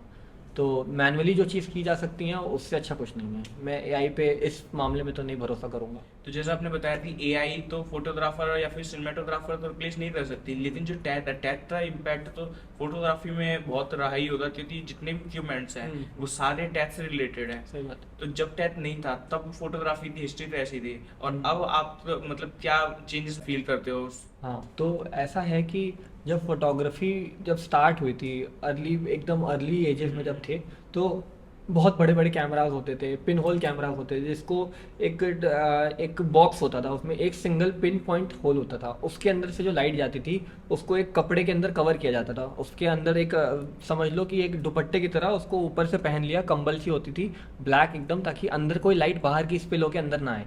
और उसके अंदर तुम्हारा देखने का होता था व्यू फाइंडर, या फिर जिस भी तरीके से उसको कैप्चर किया जाता था, एक पिन पॉइंट से सोर्स लाइट आती थी, सामने लेंस लगा होता था कैप्चर करने के लिए, और उसमें जितनी देर वो एक्सपोज किया जाता था लाइट को, वो फोटो आती थी, फिर उसको बंद कर दिया जाता था। तो फिल्म फिर आने लगी। फिल्म मतलब जो रील होती थी ना पहले, रील वाले जो कैमरे होते थे, फिर वो चलने लगे। फिर ट्विन रिफ्लेक्स लेंस बोलते हैं, TLR कैमरा, जैसे SLR है, DSLR है ना, तो वैसे पहले आता था TLR camera, twin lens reflex बोलते थे उसको। तो उसमें दो लेंसेज होते थे, वो बॉक्स के शेप में होता था, सामने ऐसा वर्टिकल होता था, ठीक है। तो उसमें दो लेंसेज होते थे, एक तुम्हारा व्यू फाइंडर देखने के लिए, दूसरा लेंस होता था कैप्चर करने के लिए। तो पहले वो, मूवी हाँ, वो सारे येलो कैमरे, कलर होता था जैसे। हाँ, तो ये मूवीज वगैरह में देखा होगा, या तूने आजकल विंटेज कैमरा तो सर्च करेगा ना, तो दो लेंस वाले बॉक्स वाले कैमरे तुझे कहीं ना कहीं दिख जाएंगे। तो उस कैमरे से भी मैंने यूज़ किया है। जब मैं डिप्लोमा किया था तो मैंने देखा वो कैमरा कैसे वर्क करता है और क्या होता है। मैंने उसकी डिज़ाइन बनाई थी हम लोगों ने। जो हमारा पहला असाइनमेंट में था ना, तो उस कैमरा को ड्राइंग करके हम लोग को, मतलब उसमें कितने बटन्स होते हैं, क्या बटन का क्या काम रहता है, तो वो सारी चीज़ें भी लिखे थे हम लोग प्रॉपर उस कैमरे की ड्राइंग बना के। तो वो सारी चीज़ें भी थी हमारी। उसके बाद जब फिल्म का काम आने लगा, जब रील वाले कैमरे चलने लगे, डिजिटल कैमरे थोड़े आ गए, साइबर शॉट आ गए, तो ये सारी टेक्नोलॉजी आगे बढ़ी है, तभी तो ये सारी चीज़ें पॉसिबल हो पा रही हैं। कहाँ पहले हम लोग एक रील में 30 फोटोज अगर खींच पाते थे, तो अब कहाँ एक छोटे से SD कार्ड में हम लोग हज़ारों फोटोज़ खींच सकते हैं। तो ये टेक्नोलॉजी की वजह से ही हम लोग आगे बढ़ रहे हैं। पहले हमारे छोटे छोटे सेंसर होते थे, फिर सेंसर के साइज़ बढ़ने लगे, फिर कैमरे के प्रोसेसर्स बढ़ने लगे, जल्दी प्रोसेस करने लगे, कम छोटी बॉडी में ज़्यादा प्रोग्राम्स डाल सकते हैं। जैसे हायर फ्रेम रेट्स पे शूट करना हुआ, हायर क्वालिटी में शूट करना हुआ, या फिर बिट रेट बढ़ा देना हो, या फिर कलर्स की तुम्हारी साइंस चेंज कर देनी हो। ये सारी चीज़ें जो होती हैं टेक्नोलॉजी के साथ साथ ही आगे बढ़ती हैं। कुछ टाइम पहले तक DSLR का ज़माना था, जो मोटे मोटे बड़े कैमरे होते थे। अब मिररलेस कैमरे का ज़माना है। जो अभी भी जो हम लोग लेंसेज कैमरा यूज़ कर रहे हो, मिररलेस कैमरा है, DSLR कैमरा नहीं है ये। तो मिररलेस कैमराज में काफ़ी कॉम्पैक्ट बॉडी हो जाती है, छोटी हो जाती है, कई सारी मैक्सिमम चीज़ें डिजिटल हो जाती हैं। जो व्यू फाइंडर होता था वो व्यू फाइंडर हट गया, तो व्यू फाइंडर अब डिजिटल हो गया है। अब जब इसमें तुम अपनी आंख लगाओगे तब तुम्हें उसमें दिखाई देगा कि क्या तुम्हें दिख रहा है, ठीक है। लेकिन जब तुम कैमरा ऑफ कर दोगे तो ब्लैक हो जाएगा। जो पहले DSLR होते थे तो उसमें एक पेंटा प्रिज्म लगा होता था, लाइट लेंस के अंदर जाती थी, शीशे पे टकराती थी, फिर ऊपर जाती थी, एक शीशे पे टकराती थी, फिर ऐसे टकरा के सामने दिखती थी तुम्हारे व्यू फाइंडर में। तो वो ऐसे ऐसे ऐसे जाती थी, तब तुमको वो लाइट दिखाई देती थी कि क्या दिख रहा है। तो अगर तुम लेंस कैप हटा दो, कैमरा ऑफ कर दो, तब भी तुम्हें उस व्यू फाइंडर से दिखता था रियल टाइम में क्या दिख रहा है। लेकिन तुमको वो दिखता था कि रियल टाइम में क्या दिख रहा है, लेकिन वो नहीं दिखता था कि फोटो कैसी आएगी। फोटो में तो हमने सेटिंग्स लगा दी थी, लेकिन तुम जो देख रहे हो वो रियल टाइप में देख रहे हो उस लेंस से। लेकिन जो फोटो खींच के क्या आने वाली है वो तुम्हें बाद में दिखेगा। तो सेटिंग्स तुम्हारी एक्यूरेट होनी चाहिए अगर व्यू फाइंडर यूज़ कर रहे हो तो। तो ये सारे फायदे मिररलेस में मिल जाते हैं कि तुम्हें फोटो उसी टाइम दिख जाएगी कि क्या लाइट आने वाली है, क्या तुम शूट कर रहे हो, वो सारी चीज़ें तुम्हें वो दिखेगी जो फोटो में आने वाली है। ये नहीं कि तुम्हें असली में भी क्या दिखाई दे रहा है। कुछ लोग के लिए प्रो है, कुछ लोग के लिए कौन है ये। तो मेरे को तो अच्छा लगता है ये चीज़, मेरे को अच्छा लग रहा है ये फीचर। और ये कहा जाता है कि मिररलेस कैमरेज की बैटरी लाइफ काफ़ी कम हो जाती है, क्योंकि कॉम्पैक्ट कर दिया बॉडी, बैटरी थोड़ी छोटी कर दी, सब कुछ डिजिटल कर दिया। तो ये सारी चीज़ों के भी पंगे आते हैं, कई कैमरेज में आते भी हैं, लेकिन मेरे लिए तो अभी काफ़ी काम हो जाता है इससे। मैंने पूरे पूरे लंबे शूट्स किए हैं इससे, एक बैटरी पे भी काम हो जाता है, लेकिन बैकअप में भी सप्लाई रखना पड़ता है हम लोग को उस चीज़ के लिए। और ये पावर बैंक पे भी चल जाता है ये कैमरा, तो वो भी कभी कभार अगर ज़रूरत पड़ी तो काम आ जाता है। एक बार मैंने एक बी रोल सीक्वेंस शूट किया था, मैं वीडियो दिखाऊंगा तुझे इस बारे में, और मेरे यूट्यूब चैनल पर भी कुछ टाइम बाद आएगी वो वीडियो। मैं शूट करके रखा हूँ, एडिट सब हो रखी है, एक क्लाइंट के लिए किया था वो। तो वो बी रोल सीक्वेंस था मेरा, वो पूरा बी रोल मैंने सिर्फ 5% कैमरा बैटरी पे शूट किया था। तो वो पूरा शूट मैंने निकाल लिया, और उसका मैंने एक ब्लॉग भी बनाया था फ़ोन से अपने छोटा सा, वो अपलोड नहीं करूँगा, बस वो फाइनल वीडियो अपलोड करूँगा। तो उसमें 5% बैटरी पे पूरी वीडियो शूट करने का मैं। ब्लूपर्स में तो जैसे आपने बताया कि फोटोग्राफी में तो उनका बहुत ह्यूज इम्पैक्ट रहा ही है, उसके साथ साथ में एडिटिंग में भी जो टैथ ने अपना रोल निभाया है वो भी बहुत बड़ा है। तो जैसे पहले क्या होता था कि जो फोटोग्राफर उसे सारी फिल्म अपने ही खुद कैमरे से रिकॉर्ड करनी पड़ती थी, लेकिन आजकल एडिटिंग सॉफ्टवेयर, VFX ऐसी बहुत सारी टेक्नोलॉजी आ रही है हाँ। जिससे फोटोग्राफर का काम आसान हो गया है। हाँ, हाँ। तो इन सब चीजों की वजह से क्या फोटोग्राफर की एफिशिएंसी बढ़ रही है या फिर कुछ नेगेटिव इफेक्ट भी है इस चीज का? यार देखो, पहले क्या होता था जब फिल्म शूट होती थी, तो 24 FPS तुमने सुना होगा कि एक फिल्म 24 FPS पे चलती है। 24 FPS इसलिए कंपैटिबल माना जाता है क्योंकि हम लोग रियल लाइफ में जो जिस स्पीड से देख रहे होते हैं चीज़ें, वो जब कैमरा में निकल के आएगी 24 FPS पे तो वो रियल लगेंगी। तो 24 फ्रेम्स पर सेकंड, मतलब कि एक सेकंड में 24 फोटोज खींच रहा है वो कैमरा। तो जब पहले रील वाले कैमरे होते थे तो वो 1 फुट की एक रील होती थी अगर, तो 1 फुट में वो 1 सेकंड की कैप्चर करता था 24 फोटोज लेके। तो सोचो 1 फुट इतना बड़ा अगर है, तो इतने बड़े में तुम्हारी 24 फोटो 1 सेकंड की क्लिप आ रही है। उसको तुम घुमाए जा रहे हो, चला रहे हो उसको, वो चल रहा है वो, तब एक एक फोटो मतलब कितनी कितनी ज़्यादा डिस्क स्पेस लगती थी उसमें उस चीज़ को कैप्चर करने के लिए। कितने बड़े बड़े रील लगते थे उसमें, बड़े बड़े कैमरा, 2-3 लोग लगते थे उस कैमरे को चलाने के लिए। अब क्या है, मेमोरी कार्ड डाला, अपना एसएसडी डाली, अपना रिकॉर्ड किया, तुरंत लैपटॉप में ट्रांसफर कर लिया, अपने कंप्यूटर में ट्रांसफर कर लिया, बैकअप बना लिया, 2-3-4 बैकअप जितने बनाने उतने बना लिए। पहले एडिट करने के लिए डिजिटली उसको एडिट कर लिए। पहले उस रील को लेते थे, उस रील को काटते थे, कैंची से काटते थे, फिर दूसरी रील उसको जोड़ते थे, तब वो एडिट होती थी, तब कट लगता था। वो असली में कट, और कट का नाम जो है ना वो वहीं से आया है। जो हम लोग बोलते हैं ना कट, ये जो हम लोग एडिट करते हैं तो कट लगाते हैं, वो कट का नाम इसीलिए आया है क्योंकि पहले की जब रील में हम लोग, जब पहले जब मूवी शूट होती थी, फ्रेम्स को जब रील को काटा जाता था, लिटरली काटा जाता था कैंची से, तब दूसरी वो रील लगाई जाती थी उसमें, तो वो रील चलती, तो कट वहाँ से आया है। तो अभी जिन चीज़ों की बात हुई, वीएफएक्स वगैरह है, फिर एडिटिंग की, तो फिल्म में दिन में किन एडिटिंग सॉफ्टवेयर का यूज़ किया जाता है? तो ऐसा होता है कि तुम्हारे पास क्या है और तुम क्या लेवल पे किस क्वालिटी पे शूट करना चाहते हो, उस हिसाब से तुम्हारे पास उतना पीसी या वो सॉफ्टवेयर होना चाहिए एडिट करने के लिए। अब अगर मैं सोचूं कि मोबाइल पे ही कोई वीडियो एडिट कर दूं और शूट करके लाऊं मैं बड़े कैमरे से, तो वो पॉसिबल नहीं है। मुझे एक चाहिए अच्छा सॉफ्टवेयर, एक अच्छा पीसी जिसमें मैं बैठ के एडिट कर सकूं। अगर 4K फाइल है और मैं सोचूं कि अपने पुराने लैपटॉप पे जो i3 पे चल रहा है उस पर मैं एडिट कर लूं, तो वो चीज़ पॉसिबल ही नहीं होगी। हैंग करेगा सॉफ्टवेयर, चलेगी नहीं, फुटेज प्ले नहीं होगी, रेंडर नहीं होगी, ये सारे इश्यूज आएंगे। लेकिन अच्छे अच्छे सॉफ्टवेयर जो होते हैं, जो अभी इंडस्ट्री में जो इस लेवल पर जो हम लोग देख रहे हैं, जो यूट्यूब है, जो फिल्म, जो प्रॉपर फिल्म है प्रोडक्शन की, उसकी बात नहीं कर रहा हूँ मैं, जो इस लेवल की जो फिल्म्स होती हैं, जो अभी तुम अपना सारा काम कर सकते हो जिस सॉफ्टवेयर से, वो तुम्हारा वो सारे जो हम लोग एडिट करते हैं, जो मैं एडिट करता हूँ जिस सॉफ्टवेयर पे, जो जो बाकी सारे आर्टिस्ट एडिट करते हैं, वो कुछ अभी 3-4 प्रोफेशनल सॉफ्टवेयर्स हैं। जैसे दाविंची रिजॉल्व है, और जो ब्लैक मैजिक का बनाया हुआ सॉफ्टवेयर है, फाइनल कट प्रो है जो एप्पल का बनाया हुआ सॉफ्टवेयर है, और प्रीमियर प्रो है जो अडोबी का बनाया हुआ सॉफ्टवेयर है, सोनी वेगस सॉफ्टवेयर है जो सोनी का बनाया हुआ सॉफ्टवेयर है। ये सारे इंडस्ट्री अप्रूव्ड और रिकग्नाइज्ड वो सॉफ्टवेयर हैं जो प्रोफेशनल ग्रेडिंग के लिए, प्रोफेशनल लेवल के लिए माना जाता है एडिटिंग के लिए। मैं फाइनल कट प्रो यूज़र हूँ क्योंकि मेरे पास एप्पल का लैपटॉप है, और ये एक्सक्लूसिव सॉफ्टवेयर है जो सिर्फ एप्पल के लिए ही चलते हैं, विंडोज़ के लैपटॉप में ये नहीं चलेगा। तो वो भी चीज़ देखनी होती है तुम्हें कि तुम्हारे पास क्या क्या लैपटॉप क्या है। अगर मैं बोल दूँ कि एफसीपी बेस्ड सॉफ्टवेयर है, तुम सब लोग यूज़ करो, तो सबके पास विंडोज़ अगर है तो वो यूज़ नहीं कर पाएंगे। तो वो तुम्हें खुद देखना होगा कि कौन सा सॉफ्टवेयर तुम्हारे लिए कंपैटिबल है और कौन सा सॉफ्टवेयर तुम आसानी से सीख सकते हो। अब जैसे मैं फ्यूचर में अभी सोच रहा हूँ डाविंची रिजॉल्व को और सीखूं समझूं, क्योंकि डाविंची रिजॉल्व में कलर ग्रेडिंग और साउंड डिज़ाइनिंग बहुत अच्छी तरीके से की जा सकती हैं। वो इन्हीं दो चीज़ के लिए फेमस सॉफ्टवेयर है, लेकिन अब वो इतना ज़्यादा अपने आप को अपडेट कर चुका है कि वो फाइनल कट प्रो और एडोबी प्रीमियर प्रो को टक्कर दे रहा है, और कई फीचर्स ऐसे भी हैं उसके जो इन सारे प्रोफेशनल सॉफ्टवेयर से ज़्यादा अच्छे हैं। और सबसे बड़ी बात कि वो सॉफ्टवेयर फ्री है, और विंडोज़ में भी चलेगा और एप्पल में भी चलेगा।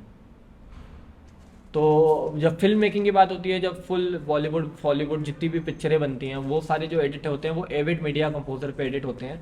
उसके लिए बड़े बड़े कंप्यूटर्स चाहिए, और हैवी सॉफ्टवेयर है, उसमें बहुत सारे काम एक साथ कर सकते हो, बड़ी बड़ी टाइमलाइन तुम एक साथ रेंडर कर सकते हो। तो वो एविड मीडिया कंपोजर है, जिसको एविड नाम है वो सॉफ्टवेयर का। वो सॉफ्टवेयर में मैं कभी फ्यूचर में मन किया एडिट थोड़ा और सीखने का, तो मैं वो सीखूंगा। तो जैसे आपने अभी एफसीपी के बारे में बताया, आफ्टर इफेक्ट, दा विंची के बारे में बताया, तो ये सॉफ्टवेयर इतने हैवी हो जाते हैं कि यार एक नया अगर कोई बंदा ज्वाइन करना चाहे फोटोग्राफी के करियर में, एडिटिंग करना चाहे, हाँ। तो उसके लिए जब पहले उसे ये सॉफ्टवेयर दिखाए जाते हैं तो एक बार उसे भी लगता है कि यार इतने हैवी चीज़ें हो जाएंगी मेरे लिए, तो स्टार्ट करने के लिए कुछ ऐसी चीज़ हाँ, है क्या बिल्कुल इसमें बिल्कुल है, जिससे बिल्कुल। बंदा छोटी इन्वेस्टमेंट से स्टार्ट कर सके? बिल्कुल बिल्कुल बिल्कुल। मैं जब इससे पहले, जब मेरा सबसे पहला लैपटॉप था वो सैमसंग का विंडोज़ लैपटॉप था, अभी भी मेरे घर पे रखा हुआ है वो। तो वो जब मैं लैपटॉप यूज़ करता था तो उसमें मैं विंडोज़ मूवी मेकर या फिर फिल्मोरा 9 था, उसमें फिल्मोरा वगैरह का सॉफ्टवेयर मैं यूज़ करता था, थोड़ा बहुत एडिटिंग कभी करनी हो तो। बट उसमें तो वाटर मार्क आता है ना। वाटरमार्क आता, क्रैक डाउनलोड कर लेता था उसका, हम्म। तो वो कर लेता था मैं उसके साथ। और बाद में जब मैंने एप्पल पे स्विच किया तो मेरा मैकबुक प्रो था 2000 मिड 2012 एडिशन, जो मैंने कुछ 2017 में खरीदा था, उस टाइम वही मॉडल था, वो लिया था मैंने। उसकी हार्ड डिस्क ज़्यादा थी, लेकिन उतना अच्छा परफॉर्म करने वाला लैपटॉप नहीं था वो, लेकिन काफ़ी हद तक मेरा साथ दिया था उस लैपटॉप ने। तो मैंने उसमें आई मूवी यूज़ किया था, जो एप्पल का फ्री सॉफ्टवेयर है, उसके ऐप स्टोर से भी तुम डाउनलोड कर सकते हो। अब आईपैड्स वगैरह में भी आ गए हैं वो सॉफ्टवेयर, तो आई मूवी आईफोन में भी हैं अब वो। तो जो लैपटॉप वाला ऐप था ना, वो काफ़ी ज़्यादा सिमिलर है एफ के तरह। तो दोनों एप्पल का बनाया हुआ प्रोडक्ट है, एक तुम्हारा और प्रोफेशनल है एफसीपी, और वो तुम्हारा बेसिक लेवल पे सारी चीज़ें सिखा देता है। तो मेरे लिए आसान हो गया था आई मूवी से एफसीपी पे शिफ्ट करना, वो ट्रांजिशन काफ़ी स्मूथ था। फिर बाद में सीखता गया और पढ़ता गया एफसीपी के बारे में, तो मेरी आदत ही उसी पे पड़ गई। प्रीमियर प्रो पे कभी गया ही नहीं, और मैं जाने की सोचता भी नहीं, क्योंकि उसमें इतने ज़्यादा क्रैशेज हैं जो मैं कभी चाहूँगा नहीं कि मेरे साथ हो और किसी के साथ भी हो। ये चीज़ अडोबी को जल्दी फिक्स करनी चाहिए। और एफ में खास बात ये है कि वो ऑटो सेव होता रहता है, कभी प्रोजेक्ट उड़ेगा नहीं। मेरा आज तक कभी टचवुड कभी कोई प्रोजेक्ट इस वजह से उड़ा नहीं है कि कभी एफ क्रैश किया हो। और बहुत ही रेयर चांस हुए होंगे कि कभी मेरा एफ क्रैश हुआ होगा या कभी मेरा मैकबुक क्रैश हुआ होगा। और मुझे नहीं याद कि कभी मैंने बहुत बड़ा स्ट्रगल किया हो, या फिर एक बार हुआ था मेरे साथ जब मैंने रेड की फाइल जिसमें डाली थी, उसको पहले एनकोड करके चेंज करना पड़ता है। वो प्ले नहीं होंगे तुम्हारे लैपटॉप में नॉर्मली, उसका अलग से सॉफ्टवेयर डालो, उसकी फाइल्स को वो करो, चेंज करो ताकि तुम उसमें प्रोसेस कर सको। उसकी प्रोजेक्ट फाइल ही 1 TB के आसपास हो गई थी, उसकी प्रोजेक्ट फाइल 1 TB के आसपास हो गई थी। तो हमने एक SSD खरीदी अलग से उसको एडिट करने के लिए। तो किसी तरह वो फाइनली वो प्रोजेक्ट निकाला। हमने सोचा कि उसकी क्वालिटी थोड़ी डिग्रेड करके एडिट करते हैं, तो हमने सोचा कि अगर यही करना था तो रेड पे क्यों शूट किए। रेड इज मतलब इंडस्ट्री कैमरा है, वो फिल्म शूट होती हैं उस पर, बड़ी बड़ी पिक्चरें बनती हैं उस कैमरे पे। तो फिर ये सीन था, लेकिन एडिट हम लोगों ने उसी पे किया, एफ पे ही किया। अच्छा आउटपुट निकला था। तो आपने बताया जैसे फिल्म में थी शूटिंग के लिए रेड कैमरा तो यूज़ करते हैं, तो ये रेड कैमरा के बारे में बताइए कि ये रेड कैमरा स्पेशली क्यों यूज़ लिया जाता है, ये नॉर्मल कैमरा में और रेड कैमरा में क्या डिफरेंस है? यार देखो, सबसे बड़ी चीज़ होती है सेंसर साइज। सेंसर कितना बड़ा है तुम्हारा, या फिर कितना तेज़ वो चीज़ कैप्चर कर सकता है। उसकी जो बॉडी बॉडी होती है, वो सिर्फ बॉडी अलग से बिकती है, उसके ऊपर का मॉनिटर अलग से बिकता है, उसका हैंडल अलग से बिकता है, उसके लेंस अलग से बिकते हैं, उसका अडेप्टर अलग से बिकता है, उसकी बैटरी अलग से बिकती है, उसके मेमोरी कार्ड अलग से बिकता है, उस मेमोरी कार्ड का कार्ड रीडर अलग से बिकता है, और उसके सॉफ्टवेयर अलग से बिकते हैं कि उसको प्ले कैसे करना है। बहुत सारी चीज़ें तुम कंबाइन करोगे तब वो प्रॉपर एक कैमरा बनेगा यूज़ करने के लिए। उसमें तुम हाई फ्रेम रेट पे शूट करोगे, या फिर ऐसी फाइल्स तुम्हें जो रॉ फाइल होती हैं, जो फिल्म शूट होती हैं, वो ऐसे नॉर्मल कलर्स में नहीं दिखती हैं जैसा अभी तुम्हें दिख रहा होगा। जो कैमरे में जो सामने दिखता है उसमें एकदम फ्लैट कलर्स होते हैं। एक एक चीज़ को कलर ग्रेड करके इन्हांस किया जाता है, कलर्स डाले जाते हैं उसमें। समझ लो कि एकदम डीसैचुरेटेड कलर्स दिखेंगे उसमें तुम्हें। और उसमें ISO लिमिट्स भी होती हैं कि मिनिमम तुम 800 ISO पे शूट कर सकते हो, मिनिमम 400 ISO पे शूट करते हो, उसमें भी ग्रीन आने लगते हैं। इन सबको बड़ी बड़ी लाइटें लगती हैं, इसमें फैंस होते हैं इसकी बॉडीज़ में। रेड की जो बॉडी होती है उसको ब्रेन बोलते हैं, ब्रेन नाम से उसको जाना जाता है। तो ब्रेन जो होती है उसकी वो बहुत महंगी आती है, उनकी स्टार्टिंग प्राइस भी कुछ 7-8 लाख रुपए की, उसकी सिर्फ ब्रेन जो सबसे सस्ती ब्रेन है उसकी वो स्टार्ट होती है। और फिर जाने को तो फिर बहुत बड़े बड़े प्राइसेस तक जाते हैं। और फिर उससे भी बड़ी कंपनी आ रही है, बड़ी कंपनी क्या, दोनों कम्पिटिटिव कंपनी बोल लो, लेकिन आरी जो है वो बहुत ही नेक्स्ट लेवल कैमरा है। IMAX कैमराज होते हैं, उन सबके सेंसर्स बड़े होते हैं, वो डायनामिक रेंज ज़्यादा अच्छी होती है, तो ये सारी चीज़ों का फ़ायदा पड़ जाता है। और ये सारी चीज़ें जो सेंसर होता है हमारा, वो उस लेवल के प्रोजेक्शन पे जो थिएटर में चल रही हैं उतनी बड़ी स्क्रीन पे प्रोजेक्ट करने लायक है कि नहीं। अब हमारे छोटे कैमरे उतनी बड़ी स्क्रीन पे नहीं प्रोजेक्ट कर सकते, फोटो फट जाएगी। ठीक है, जो और क्रॉप सेंसर लोगे तो और नहीं चलेगी। तो ये सारी चीज़ों का भी फ़र्क पड़ता है बड़े कैमरे और फिल्म कैमरे में। तो जैसे कि अभी फिल्म में की बात हो रही थी, तो फिल्म में एक सिनेमेटोग्राफर का बहुत बड़ा रोल होता है, सारा फ्रेम जो है वो सब सिनेमेटोग्राफर पे पटिक होता है। लेकिन जब हम देखते हैं जैसे अवतार जैसे मूवीज जो शूट होती है जिनमें पूरा एक VFX यूज किया जाता है, तो इनमें सिनेमेटोग्राफर का ज़्यादा रोल होता है या फिर जो एडिटिंग करने वाला बंदा है तो उसका ज़्यादा रोल होता है? यार देखो, जब एनिमे प्रॉपर बनती है तब तो उसमें तुम शूट नहीं करते हो, जो वो प्रॉपर स्केच करके या फिर फ्रेम्स बना के एक एक फ्रेम्स को एडिट करके या फिर एनिमेट करके ही बनाया जाता है, मॉडलिंग करके। लेकिन जब ऐसी मूवीज आई जिसमें CGI का यूज़ है, फ्रेम खुद हाथ से ड्रॉ किया जाता है हाँ, उसमें। या तो पहले जब मिक्की माउस जब चलता था ना, फ्लिप बुक जानता है ना तू, फ्लिप बुक flip- होती है, ऐसे फ्लिप करते हैं वो मूव करने लगती हैं, तो वो हमारी आईज को ऐसा दिखाते हैं ना कि बहुत तेज चल रहा है कोई चीज़, एक एक फोटो इतनी तेज तेज चल रही है कि वो मोशन में दिख रही है। तो मिक्की माउस वगैरह भी जब पहले बनते थे तो एक मिक्की माउस का काट लिया कैरेक्टर, और उसके पीछे एक बैकग्राउंड काट लिया, घास है मान लो, पेड़ है पीछे, तो वो लगा दिया और उसको फ्रेम में एडजस्ट करते थे और उसकी एक फ़ोटो ले ली या उसको कैप्चर कर लिया। और फिर अगले फ्रेम में उसको खोलते थे शीशे को, मिक्की माउस को आगे बढ़ाते थे, पेड़ को पीछे करते थे, घास को पीछे सरकाते थे, फिर फोटो तो लगते थे, फिर ऐसे ऐसे करते हुए उसका पैर हिलाते थे, तो वैसे लगता था कि एक मोशन में चल रही है वो चीज़। तो वो होती थी पहले ज़माने में जब वो एनिमेशंस बनते थे, एनिमेशन ड्रॉ करके बनते थे। उसके बाद फिर डिजिटली बनने लगे, जैसे अब कार्टून वगैरह आता है, छोटा भीम वगैरह आता है, या कोई भी कार्टून देख लो, तो कभी कभार ऐसा होता है कि एक कैरेक्टर बोल रहा होता है तो दूसरा कैरेक्टर जैसे स्टिल है वैसा स्टिल रहता है। तो बाकी जो एक्टिंग होती है तो वो चलती है, बाकी स्टिल रहता है, सारी चीज़ें मूव नहीं कर रही होती हैं। जो जब कम बजट पे कम उस पे तुम बनाना हो, ज़्यादा कंटेंट, छोटा भीम बहुत ज़्यादा आता है, ज़्यादा एपिसोड बनाने हैं उनको, तो हर एक एपिसोड पे उतना 3D वो नहीं बना सकते। वो उसको उस लेवल पे बनाए ताकि बच्चों को भी पसंद आए और वो शो ज़्यादा से ज़्यादा नंबर ऑफ क्वांटिटीज़ में और ज़्यादा नंबर ऑफ एपिसोड्स में वो प्रोड्यूस कर सके। उसके बाद तुम्हारी जो नेक्स्ट लेवल, जो कोई मूवी वगैरह देख ली, जैसे एडवेंचर्स ऑफ टिंटिन है, वो पूरी एनिमेशन है, वो बहुत ही नेक्स्ट लेवल एनिमेशन है, जो one of my favourite animated movies में से एक है। उसकी कोई शूटिंग ऐसी नहीं हुई है। जब वो मूवी जब जो स्टार्ट हुआ ना, तो मुझे लगा कि सच में कोई एनिमेशन नहीं है, असली की कोई चीज़ है। बाद में जब थोड़े स्किन वगैरह टोन्स आए और दिखाई दिया तो लगा कि नहीं, सच में ये एनिमेशन ही है, लेकिन बहुत अच्छी तरीके से किया गया एनिमेशन है। लेकिन जब सीजीआई वगैरह की बात आती है, जैसे अवतार है, तो उन लोग को भी शूट करने के लिए एक ब्लू स्क्रीन या ग्रीन स्क्रीन लगाया जाता है। अवतार को ब्लू स्क्रीन पे नहीं कर सकते क्योंकि उनकी स्किन भी ब्लू है और बैकग्राउंड भी ब्लू है। और ब्लू या ग्रीन स्क्रीन हम लोग इसीलिए यूज़ करते हैं क्योंकि हमारे बॉडी का जो कलर है वो सबसे अलग रहता है इन दो कलर से। कुछ की बॉडीज मान लो ऑरेंज है, थोड़ी ऑरेंज टोन में है, या फिर कोई लाइट आ रही है ऑरेंज, और पीछे हम लोग ऑरेंज लगा दें या रेड लगा दें तो मर्ज होने लगेगी। अब मैं ग्रीन स्क्रीन पे ग्रीन शर्ट पहन के नहीं बैठ सकता। तो ये सारी चीज़ों का ध्यान देना था। इस वजह से ग्रीन और ब्लू कलर यूनिवर्सली एक्सेप्टेड है क्रोमा करने के लिए। क्रोमा मतलब कि ग्रीन स्क्रीन काटने के लिए। बच्चे ग्रीन स्क्रीन लगा दी और उसको एडिट करने के लिए बैकग्राउंड चेंज कर दिया, उसको क्रोमा बोलते हैं। तो ये चीज़ करने के लिए काम आती है। फिर जब मूवमेंट होता है कैमरा में, ये तो स्टैटिक अगर ट्राईपॉड पे लगा दिया तो क्रोमा आराम से कट गया, लेकिन जब मूवमेंट हो रही है, कोई चल रहा है उसमें, तो इन सब चीज़ों के लिए इन लोगों को वो रोटोस्कोपिंग करनी पड़ती है। एक एक फ्रेम को देखना पड़ता है। और जो जो तूने देखा होगा कभी बिहाइंड द सीन्स में, ग्रीन स्क्रीन के पीछे क्रॉस लगे होते हैं, जगह जगह पर क्रॉस बने रहते हैं, डॉट्स बने रहते हैं, ऐसे तो ना वो ट्रैकिंग के लिए होता है, कैमरा ट्रैक करने के लिए वो पॉइंट्स बने रहते हैं। तो उस पर रोटोस्कोपिंग होती है। रोटोस्कोपिंग बहुत बड़ी चीज़ है, अभी छोटे में तो मैं एक्सप्लेन भी नहीं करूँगा, वो बहुत अलग चीज़ है इस मामले में। तो उस चीज़ के बारे में तो पढ़ना चाहिए, या कभी मेरे को मन किया तो मैं यूट्यूब पे अपनी वीडियो बना दूंगा उस पर। तो रोटोस्कोपिंग करके वहाँ पर काम होता है। तो उस चीज़ के लिए भी देखा होगा तूने कभी, एवेंजर्स थैनोस जो है उसका तूने कभी बिहाइंड द सीन देखा होगा, तो एक कैमरा माउंटेड रहता है उसके चेहरे पे ऐसे सामने से, और उसके चेहरे पे डॉट्स बनाए जाते हैं। देखा होगा चेहरे पे डॉट्स रहते हैं, तो वो सारी चीज़ें मार्क करती हैं। अब डॉट्स कैसे मूव कर रहे हैं, अगर वो स्माइल कर रहा है तो कौन से दो डॉट्स पास में आ रहे हैं, तो वो सारी चीज़ें एनिमेशन में देखी जाती हैं। उसके बाद उसके ऊपर वीएफएक्स किया जाता है, मॉडलिंग की जाती है, सीजीआई से सीन क्रिएट किया जाता है, एक सेट बनाया जाता है जिसके ऊपर शूटिंग होती है। उस शूटिंग के टाइम पे वो वीएफएक्स सुपरवाइजर भी रहता है कि इस चीज़ को ऐसे शूट करोगे ताकि एडिटर पे वो चीज़ काम में हेल्पफुल लगे। अब मान लो कि एक कैरेक्टर यहाँ है, दूसरा कैरेक्टर थोड़ा दूर है लेकिन ऊंचाई पर है, और फिल्म में दिख रहा है कि वो पहाड़ पे है, या फिर कोई ऐसी चोटी है, या कोई स्क्रैप मेटल पड़ा है, या फिर कोई एरोप्लेन टूट के पड़ी है उसके ऊपर खड़ा है। असली में वहां पर वो चीज़ प्रेजेंट नहीं है, वहाँ सीजीआई में बनाना है उनको।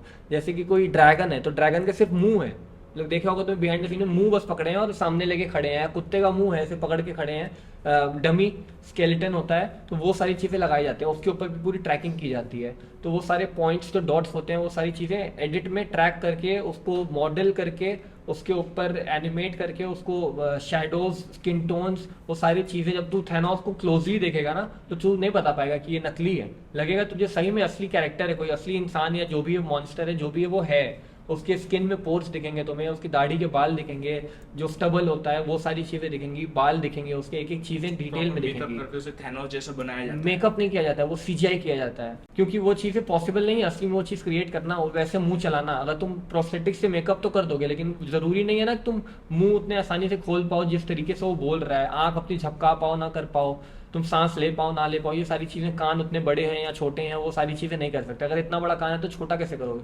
उसके ऊपर प्रोस्थेटिक लगाओगे, तो वो सारी चीज़ें तुम सीजीआई में। फेवरेट मूवी के बारे में बताइए। एज ए सिनेमेटोग्राफर जब आप देखते हो तो अपने लिए आइडियल मूवी डिसाइड कर लेते हो कि इस तरह जैसा काम करना है, तो ऐसे ही मूवी के बारे में बताइए। मेरी फेवरेट फिल्म तो वैसे द डार्क नाइट है, बैटमैन। बैटमैन। हाँ, तो मैं बैटमैन का बहुत बड़ा फ़ैन हूँ वैसे तो, लेकिन इसलिए मुझे, मार्वल।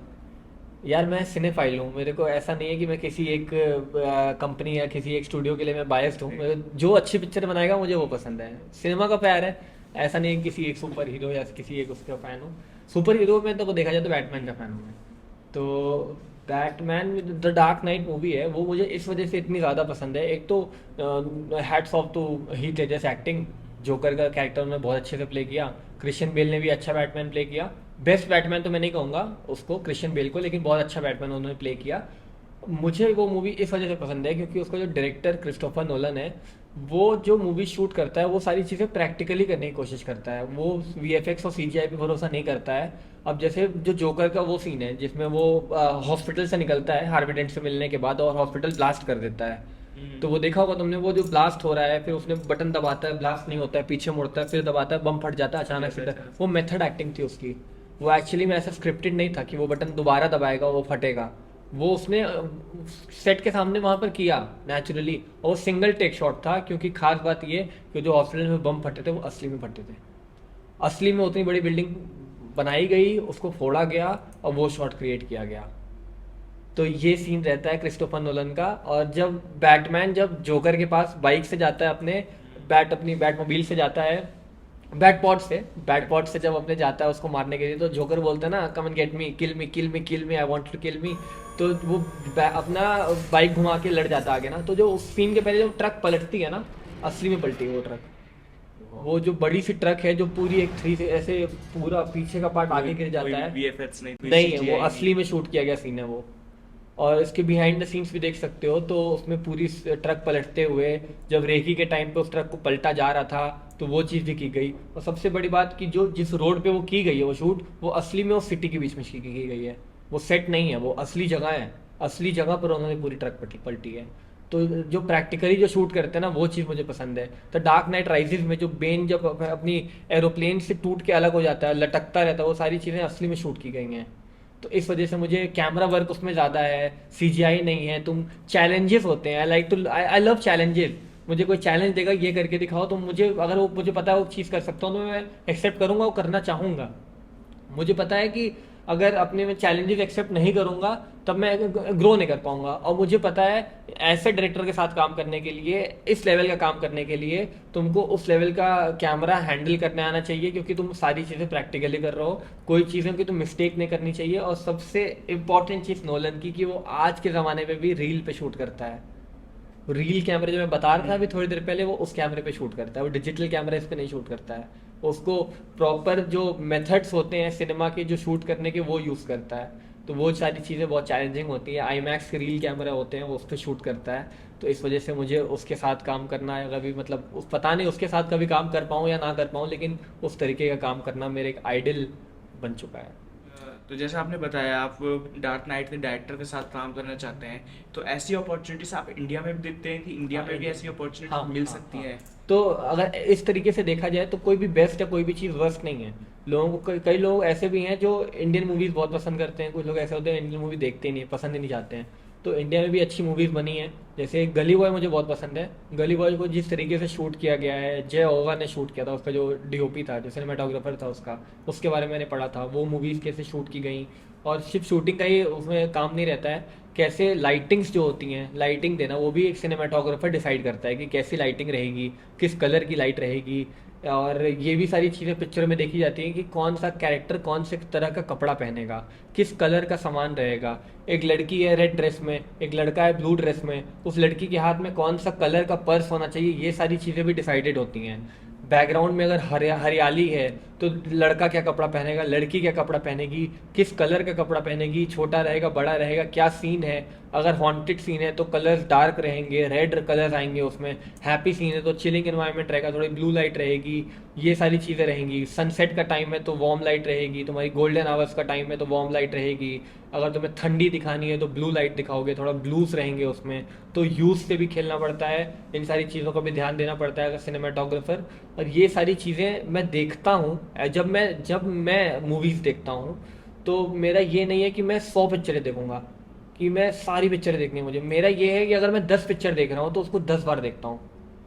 मैं बहुत कम मूवीज देखता हूँ, लेकिन जिस मूवी को देखता हूँ अच्छे से देखता हूँ, पढ़ के देखता हूँ, या फिर कई बार देखता हूँ। The dark night rises, Batman begins, ये सारी मूवी मुझे नहीं पता कितनी बार मैंने देखी होगी। डायलॉग्स तक याद है मुझे ऐसे ऐसे टाइम पे। तो ये सारी चीज़ें जब जब मैं देखता हूँ कुछ ना कुछ नया सीखने को मिलता है। कई बार तो ऐसा हुआ है कि द डार्क नाइट में मैंने कई गलतियाँ नोटिस की हैं, गलतियां जो मूवीज में हुई हैं, कि कॉन्टिन्यूटी का एरर है, या फिर जोकर का, अभी बैटमैन ने उसे पकड़ा है तो एक बार जोकर का हाथ ऐसे है, जो इंटरोगेशन वाला सीन है ना, जब बैटमैन उसको जोकर को उठा देता है अपने हाथ पे, तो एक से एक कट में जोकर का हाथ ऐसे है, अगला कट जब लगेगा जोकर का हाथ ऐसे है। जो कि होना एक ही एंगल में चाहिए ना। जब उस सीन को तू देखेगा ना तो तेरे को पता चलेगा कि ये दो चीज़ अलग अलग हो रही है, कॉन्टिन्यूटी का एरर है ये।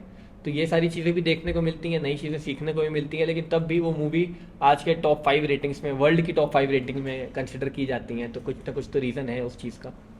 तो साउंड डिजाइनिंग का भी इसमें कुछ रोल रहता है, म्यूजिक का और फिल्म मेकिंग का आपस में क्या रिलेशन है? साउंड डिज़ाइनिंग बहुत ज़्यादा इंपॉर्टेंट होती है। तुम एक थिएटर में जाते हो पिक्चर देखने के लिए, तो तुम कौन सी सीट सेलेक्ट करते हो बैठने के लिए? सीधे सीधे एकदम पीछे। एकदम पीछे। अब जो सिनेमा हॉल बनता है ना, मैं जब जाता हूँ ना मूवी देखने के लिए, तो मेरे को सेंटर की सीट चाहिए, पीछे नहीं, एकदम पीछे नहीं। सिनेमा हॉल में जो सीटिंग पोजीशन होती है उस सिनेमा हॉल का सेंटर, सीटिंग वाले का नहीं। तो गैप होता है उसके बीच में नहीं। अब जैसे कि A to Z रो है ना, अगर 26 रोज हैं, मैं 13 रो पे बैठूंगा, या फिर ऐसे रो पे बैठूंगा जो उस, जो रेक्टेंगल जो सिनेमा हॉल बन रहा है उस थिएटर के बीचों बीच में रहे। क्योंकि जो मूवीज बनाई जाती हैं वो उन लोग के लिए भी सोच के बनाई जाती हैं जो अंधे हैं। ठीक, मूवीज अगर तुम बैठे हो, तुम्हें दिखाई नहीं दे रहा है कुछ, लेकिन अगर पीछे साउंड डिजाइनिंग है, आवाज है, म्यूजिक है, तो तुम बता सकते हो कि हॉरर मूवी है। या फिर झरना बह रहा है, कोई आदमी जंगलों में चल रहा है, शेर की दहाड़ है, तो अगर वो बहरा भी है, अगर अंधा भी है, तो वो चीज़ सेंस कर सकता है। तो इतनी इंपॉर्टेंट है साउंड डिजाइनिंग और म्यूजिक फिल्म्स में। और जब तुम उस चीज़ को विजुअली देखते हो और आवाज़ नहीं आएगी तो तुम देखोगे ही नहीं उस चीज़ को। तो साउंड डिज़ाइनिंग थिएटर में मैं बता क्यों रहा हूँ कि सेंटर में मैं इसलिए बैठता हूँ, क्योंकि जो साउंड ऐसी डिज़ाइन की जाती है, जो सेंटर में बैठेगा उसको बेस्ट क्वालिटी की आवाज़ आएगी, क्योंकि सराउंड साउंड होता है। तो सराउंड साइड में कभी तुम देखोगे, अगर एक्सट्रीम राइट में बैठे हो तुम, कोने में सीट मिल गई तुम्हें, बालकनी वाली सीट मिल गई जो पहले थिएटर्स में होते थे, तो वहां पर तुमको सिर्फ उधर की आवाज़ तेज आएगी जब राइट में पैन होगा, लेकिन लेफ्ट की आवाज़ में बहुत बहुत धीरे आएगी। तो वो चीज़ को मेंटेन करना एकदम, जब तुम बीच में बैठोगे, कोई तुम्हारे पीछे से चल के आ रहा है, कैरेक्टर के पीछे से चल के आया, तो ऑडियो पैन हो तो तुम्हें फील होगी। तो मैं इस वजह से वो सीट प्रेफर करता हूँ, और सेंटर की, जितनी सेंटर में बैठ सकूँ, ताकि मुझे ज़्यादा अपनी गर्दन ना हिलानी पड़े, और एक जगह से बैठ के मेरी आई के व्यू एंगल में, अपनी आंखों के व्यूइंग एंगल में वो सारी चीज़ें कवर हो जाए, ना कि मुझे अपनी गर्दन हिलानी पड़े। तो वो सीट मैं प्रेफर करता हूँ। बहुत पीछे हो जाता हूँ तो स्क्रीन छोटी लगती है, टीवी है, एकदम आगे चले जाओ तो ऐसे ऐसे देखते रहोगे। तो बीच में विजुअली भी अच्छा लगेगा और साउंड की वजह से भी अच्छा लगेगा। तो जैसे थोड़ी देर पहले हम बात कर रहे थे, जब आपने बताया कि आप फिल्म मेकिंग में डिफरेंट डिफरेंट कलर का यूज लेते हैं, कलर ग्रेडिंग करते हैं एक सिनेरियो में अलग सा इम्पैक्ट डालने के लिए। तो जब मूवीज ब्लैक एंड व्हाइट में शूट हुआ करती थी, तो उन सिनेरियोज में और इम्पैक्ट और उस सीन को एक्सप्रेस करने के लिए किस मेथड का यूज किया जाता था? तो होता क्या था, पहले तो कलर ग्रेडिंग पॉसिबल भी इतनी नहीं हो सकती थी, क्योंकि ऑब्वियसली तुम फिल्म्स को काट काट के जोड़ रहे हो, और वो बहुत पहले की टाइम की बात है जब ब्लैक एंड व्हाइट में ही पिक्चर शूट हो सकती थी। ऐसा नहीं था कि वो ब्लैक एंड व्हाइट में रिलीज नहीं हो सकती थी, इस वजह से वो ब्लैक एंड व्हाइट में शूट होती थी। वो ब्लैक एंड व्हाइट में ही शूट की ही जा सकती थी। वो कलरफुल कैमरा ही नहीं बने थे जो कैप्चर कर सकें, वो black and white he shoot कर सकते थे। तो वो उस टाइम तो ब्लैक एंड व्हाइट में ही आ गया डिजिटली। पहली बार तुम मूवी देख पा रहे हो जो कभी कोई सोचा नहीं होगा, पहली बार सामने मूवी आ रही है तुम्हारे, कि ऐसी क्या चीज़ है, लोग हैं चल रहे हैं अंदर, लोग तुम देख सकते हो उन लोगों को, लेकिन असली में वो चीज़ नहीं है। तो मूवी ही वो चीज़ है, और आवाज़ भी सुन रहे हो तुम। जो कभी पहले तो ये भी था कि साइलेंट मूवीज आती थी, आलम आ रहा थी, बाद में राजा हरीशचंद्र आई, फिर बाद में ऐसी मूवीज आने लगी जिसमें साउंड आने लगा, कई मूवीज ऐसे आने लगी जिसमें कलर्स आने लगा। कुछ 1937 के आसपास मेरे ख्याल से इंडिया में कुछ कन्या कलम या ऐसे कुछ करके मूवी थी, जो पहली वो थी, कलर मूवी थी इंडिया की। तो उस टाइम भी ज़रूरी नहीं था कि कलर ग्रेडिंग की वजह से ही इम्पैक्टफुल लगे, चीज़ें अच्छी लगे। आज के ज़माने में भी लोग ब्लैक एंड वाइट से खेलते हैं, देखा होगा तुमने। एक जब कभी सपने की चीज़ आती है या फिर जो पुरानी स्टोरी दिखानी होती है, तो डीसैचुरेटेड कलर्स या फिर ब्लैक एंड वाइट कलर से खेलते हैं, या फिर मोनोटोनस कलर से खेलते हैं, कि सब कुछ ब्लैक एंड वाइट में है, जो कैरेक्टर है वो रेड पहना है तो रेड कलर अलग से पॉप हो रहा है। तो ये सारी चीज़ों का यूज़ किस जगह पर, किस टाइम पर, किस चीज़ को एक्सप्रेस करने के लिए लगाना है, वो चीज़ भी ध्यान देनी पड़ती है। अब मैं तुमको एक चीज़ और बताता हूँ कि जो एस्पेक्ट रेशियो होता है हमारा, अब जैसे लैपटॉप की स्क्रीन में अगर हम लोग देख रहे हैं, तो फुल स्क्रीन में अगर दिख रहा है वो 16:9 में अगर दिख रहा है, 16:9 जान रहा होगा तू, फोन में वीडियो शूट करते हैं 16:9 का ऑप्शन आता है। पहले आते थे बॉक्स वाले टीवी जो थोड़े रेक्टेंगल या फिर स्क्वायर में होते थे, जो CRT मॉनिटर्स आते थे, कंप्यूटर आते थे, तो उसका रेशियो होता था 4:3 या 1:1। ठीक है, तो उसमें हाइट ज़्यादा होती थी और वो कम होती थी, विड्थ कम होती थी। अब जब तू फिल्म में जाता है, मूवीज़ देखने जाता है, तो ऊपर देखा होगा तुम्हें 2 ब्लैक बार्स होते हैं, पूरी स्क्रीन नहीं होती है, ऊपर ऊपर थोड़े ब्लैक एरियाज होते हैं। यूट्यूब पे भी कोई सिनेमैटिक वीडियो ऐसे सर्च करेगा तो ऊपर नीचे ब्लैक बार्स दिखाई देंगे। तो वो एक फिल्म में वाइड एरिया दिखाने के लिए काम आता है, कि एक वाइडर फील्ड ऑफ व्यू, कि तुम जो चीज़ देख रहे हो उसके बाहर भी चीज़ है। तो वो चीज़ दिखाने के लिए वाइड वो हम लोग वो यूज़ करते हैं वो एस्पेक्ट रेशियो को। अब जब हम लोग तूने वांडा विजन देखी है? वांडा विजन तुम्हारी 4:3 है। देखा होगा तूने कई जब वो टीवी वी के सीन है उसमें जो पुराने सीन्स हैं, जो मैंने ट्रेलर ही देखा है उसका, मैंने नहीं देखी वांडा विजन, लेकिन मुझे जो पता है आसपास के लोगों को, जो मैंने सुना है या थोड़ा बहुत देखा है मैंने, तो यही पता है मुझे कि टीवी का जो सीन है उसमें तो वो 4:3 का है। देखा होगा तुमने, साइड साइड में ब्लैक है, ऊपर नीचे ऊपर बॉक्सी है। जस्टिस लीग स्नाइडर कट जो अभी आई है वो 4:3 है, साइड में छोटी है ऊपर में लंबी है। उसका भी रीज़न है, उसका रीज़न ये है कि जो सुपरमैन है वो ऊपर की तरफ उड़ रहा है, वंडर वुमन ऊपर की तरफ उड़ रही है, सारी चीज़ें ऊपर और नीचे में है। ठीक, वाइड में चीज़ें नहीं है उसमें, ऊपर नीचे में कोई चीज़ जा रही है, ऊपर जा रही है, नीचे जा रही है, विलन आ रहा है ऊपर से नीचे आ रहा है, तो उसमें डायरेक्टर का वो था कि ऊपर की चीज़ें हमको ज़्यादा दिखानी है, ना कि साइड की चीज़ें। तो ये सारी चीज़ें भी एक डायरेक्टर या सिनेमाटोग्राफर चूज करता है कि किस एस्पेक्ट रेशियो में मूवी बननी चाहिए या किस कलर में बननी चाहिए, जैसे ब्लैक एंड वाइट हो गया या एस्पेक्ट रेशियो की बात हो गई तो जैसे हमने देखा कि बॉलीवुड ने अपनी जब पहली मूवी आई थी और उससे लेकर अब तक बहुत सारी इम्प्रूवमेंट की है, लेकिन जब भी ऑस्कर की बात आती है, ऑस्कर में जब उसकी मूवी जाती है, तो उसमें हम देखते थे कि अब हम काफी पीछे रह चुके हैं मूवीज में, हमेशा हॉलीवुड को ही ज्यादातर ऑस्कर से मिले हुए हैं। तो ऐसा क्यों होता है, किस टाइप की मूवीज पे ऑस्कर ज्यादा प्रेफर करता है? यार होता है ऐसा है कि लोग तो ये भी बोलते हैं कि बाहर की मूवीज़ को इंडियन अवार्ड्स नहीं मिलते, लेकिन ये तो फालतू की बात है। ऑस्कर अगर सबसे बड़ी चीज़ है तो जैसे वर्ल्ड कप है तो वो सबसे बड़ी चीज़ है, तो उसको कॉम्पीट करने के लिए ज़रूरी नहीं कि स्पेन भी क्रिकेट खेले। हम्म। ठीक है, जितने लिमिटेड नंबर ऑफ कंट्रीज हैं वो उस चीज़ में पार्टिसिपेट करती है। तो ऑस्कर्स थोड़ी, एक तो ऑस्कर्स सबसे बड़ी चीज़, और आर्ट की फील्ड हर कंट्री काम कर रही है, तो इतने नंबर ऑफ फिल्म्स हैं उसमें, इतने नंबर ऑफ कंट्रीज हैं जो पिक्चरें बना रही हैं, उसमें तुम सेलेक्ट होके वहाँ तक जाना इज़ अ टफ थिंग। ठीक है, ये मैं नहीं कह रहा हूँ कि पीछे है या आगे है कोई कंट्री, ऐसा नहीं है। ये मैं मानता हूँ कि इंडिया की फिल्म वहाँ तक अगर उतनी नहीं पहुँच रही है, कम पहुँच रही है, सिर्फ नॉमिनेट हो रही हैं या फिर नॉमिनेट भी नहीं हो रही हैं या जीत नहीं रही हैं या कभी जीती भी हैं, तो उसके पीछे क्या रीज़न हो सकते हैं। तो हो सकता है कि हम लोग पीछे हों, या हो सकता है कि हमारा काम उतना अच्छा ना हो, या फिर ये भी हो सकता है कि उस साल या उस टाइम वो पिक्चर ज़्यादा अच्छा काम की हो जो बाहर की पिक्चर सेलेक्ट हुई हो ऑस्कर्स के लिए। तो बहुत ही सब्जेक्टिव चीज़ है और इसके जूरी मेंबर्स ही डिसाइड करते हैं कि क्या बेसिस रहेगा कि तुम ऑस्कर्स में आ सको या नॉमिनेट हो सको। अब जैसे नाटू नाटू को ऑस्कर मिला, वो मिला ऑडियो की वजह, उसके सॉन्ग की वजह से, लेकिन फेमस क्या हुआ उसका डांस। डांस। कितनी अलग चीज़ है ये, मतलब तुम इंडिया की कोई मूवी गई है गाने के लिए, लेकिन लोग नाच रहे हो उसके डांस पे, डांस। और हिट क्या हो रही है मूवी। मूवी। ठीक है, तो सारी चीज़ें आ गई उसमें, लेकिन वही है कि एक चीज़ भी अगर तुम्हारी गई उससे तो कितनी सारी चीज़ों पे इम्पैक्ट पड़ता है। तो वही है कि ओलंपिक्स में अगर इंडिया गोल्ड लाती है तो ज़्यादा मायने रखता है, ना कि चाइना गोल्ड लाए तो ज़्यादा मायने रखेगा, क्योंकि बहुत ज़्यादा नंबर ऑफ क्वांटिटी में, हमारे पास कम नंबर ऑफ क्वांटिटीज़ में। अपार्ट फ्रॉम योर फील्ड आपको क्या क्या चीज़ें करना पसंद है? जैसे कि अब जब आप फोटोग्राफी नहीं कर रहे होते हो तो आप अपने टाइम पास करने के लिए या फिर अपने आप को खुश रखने के लिए क्या चीज़ें करना पसंद करते हो? मेरे को गाने सुनना बहुत पसंद है। मैं गाने सुनने के लिए एक अच्छा हेडफोन भी खरीदा ताकि बाकी लोगों से हल्ला ना सुनूं, नॉइज़ कैंसिलेशन ऑन करूं, गाने सुनूं अपने, ताकि मेरे गाने से किसी और को तकलीफ ना हो। अब मैं हिप हॉप का बहुत बड़ा फ़ैन हूँ, मुझे सीधे मौत पसंद है, मैं सीधे मौत सुनता हूँ बहुत ज़्यादा। और भी कई सारे आर्टिस्ट हैं जिनको मैं सुनना पसंद करता हूँ। तो मुझे नहीं लगता कि मेरे जितने भी रूममेट्स हैं सबको वो चीज़ पसंद आए या उसकी वजह से वो डिस्टर्ब हो। कभी वाइब बन गई, बैठ गए, बजा दिए, सबको पसंद करवा दिया मैंने, तो वो बात अलग है। मैंने बहुत लोगों को यहाँ पर रैप का सुनाना, मतलब सुनाया है मैंने, उन लोगों को पसंद भी किया कई लोगों ने। कई लोग ऐसे भी हैं जिनको आज तक रैप समझ नहीं आया, पसंद नहीं आया, या ऐसी म्यूज़िक नहीं पसंद आती, सर दर्द हो जाता है कई लोगों का।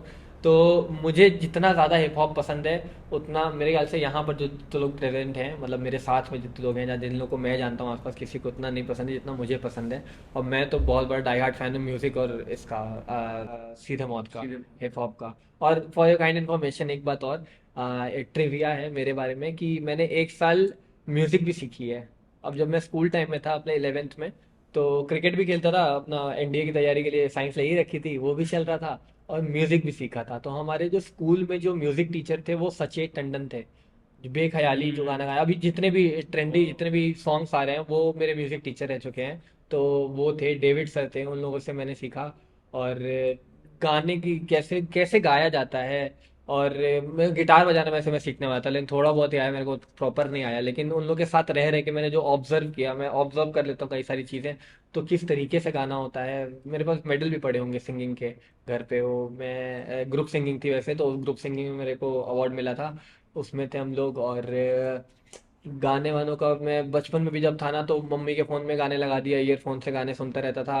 कभी प्ले स्टेशन था मेरा, प्ले स्टेशन पोर्टेबल पीएसपी था, उसमें मैं गाने भर लेता था। 4 जीबी का कार्ड था, उसमें गेम भी डालता था, गाने भी डालता था। गाने सुनता था उसमें, गेम खेलता था, ऐसे गेम बदल करते थे के पहले, जो स्टोरेज कम आता था उसी में सब एडजस्ट एडजस्ट करते करना पड़ता था। और वो जो गाने मेरे पास पुराने सबसे पहले फ़ोन से लेकर जो पीएसपी में भी मैंने अपने रखे हों, अपने अगले फ़ोन में भी रखे हों, अगले फ़ोन में भी रखे हों, वो आज तक मेरे पास रखे हैं। वो प्लेलिस्ट आज तक है मेरे पास।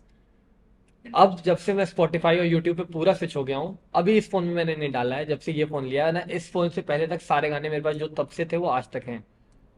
और पहले मेरे म्यूजिक का टेस्ट बहुत अलग था, बहुत टेस्ट अलग हो गया, इस वजह से मैंने इस फोन में नहीं डाला वो सारे गाने, क्योंकि अब टेस्ट बदल गया है। कभी सुनना रहता है तो सर्च करके सुन लेता हूँ, वरना अब हिप हॉप पूरा फुल टाइम।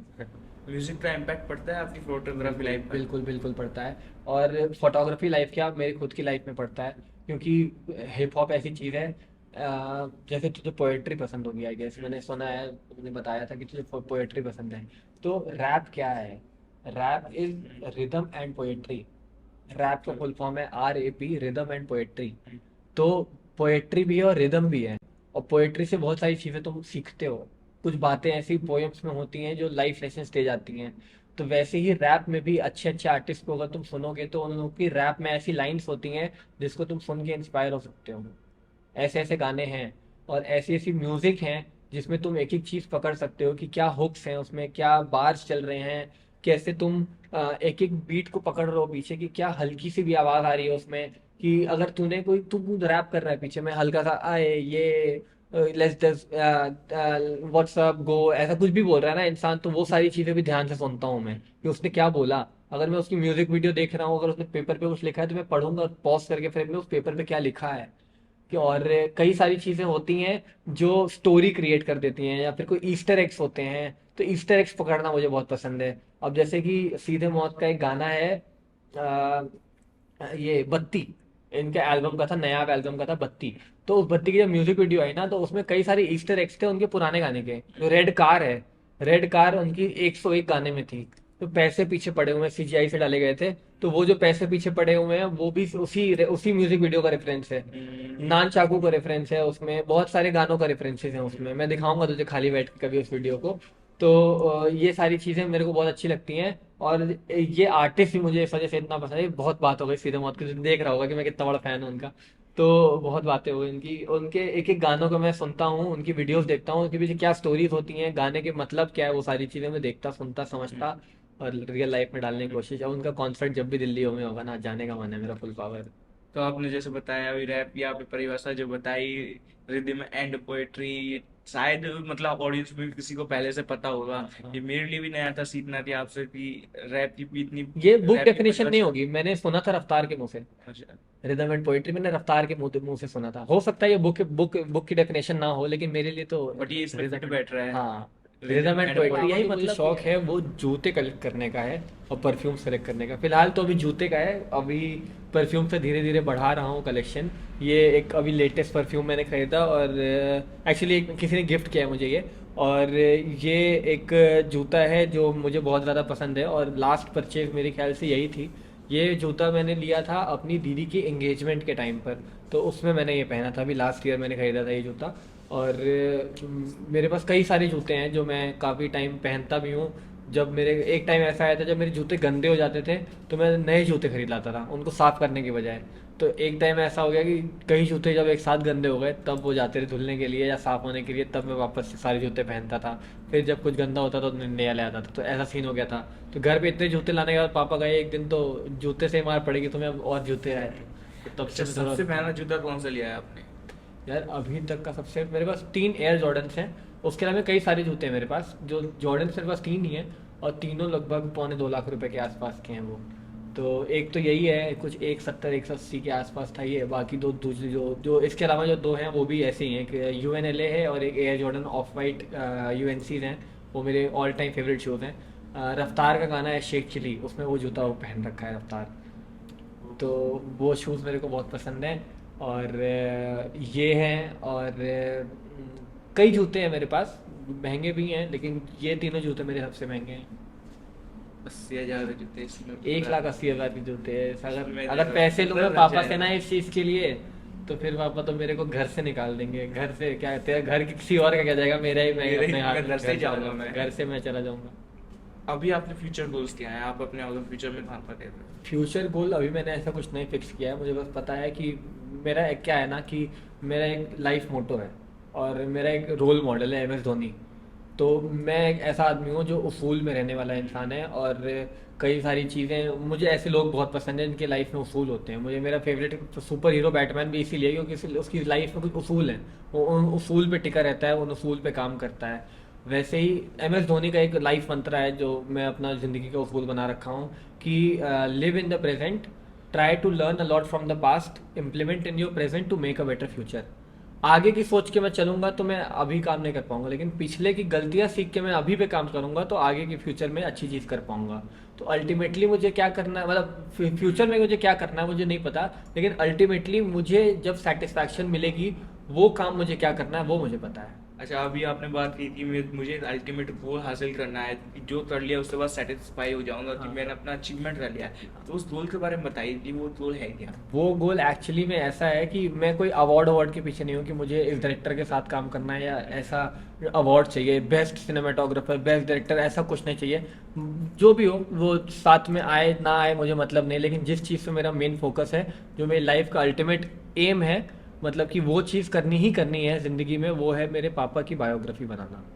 जो अगर जो लोग नहीं जानते हैं मेरे पापा के बारे में, मिस्टर भानु प्रकाश मिश्रा मेरे पापा का नाम है। आप गूगल पे जाके या फिर आप यूट्यूब पे अगर आप देखोगे तो उनके इंटरव्यूज़ हैं, उनके बारे में आपको पता चलेगा कि 1997 में जब मैं पैदा नहीं भी हुआ था तो मेरे पापा के ऊपर एक अटैक हुआ था। बुलेट्स लगी थी उनको 27, 27 27 गोलियां लगी थी मेरे पापा को, 27 गोलियां। कैसे? और अटैक किया था, एक शिव प्रकाश शुक्ला नाम था, वो उस टाइम का अंडरवर्ल्ड का सबसे बड़ा क्रिमिनल था यूपी में, और AK-47 से लगी थी उसमें गोली। तो पापा आज सही सलामत हैं, टचवुड।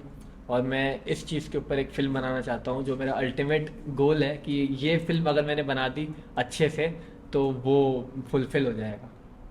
26 बुलेट्स लगने के 27 बाद, बुलेट्स। 27 बुलेट्स लगने के बाद, तो ये ऐसी सिचुएशन क्या आ गई कि मतलब कि गोरखपुर में ऐसे अंडरवर्ल्ड मतलब गैंग वॉर चलती रहती है, या फिर किसी आपसी रंजिश की वजह से ये यार सब? ये इसकी बहुत बड़ी स्टोरी है, और जो पापा का इंटरव्यू है ना, वो लगभग इतना ही बड़ा इंटरव्यू होगा जितना हमारा पॉडकास्ट कट के निकलने वाला है। कुछ 40-45 मिनट का इंटरव्यू है, उसमें पापा ने सब कुछ बता रखा है। मैं चाहो तो लिंक मैं तुम्हें दिखा दूंगा, तुम देख सकते हो उस वीडियो को। मन करे तो पॉडकास्ट में भी डाल देना उस इंटरव्यू की लिंक, तो मेरे पापा के मुंह से सुन सकोगे क्या चीज़ था वो।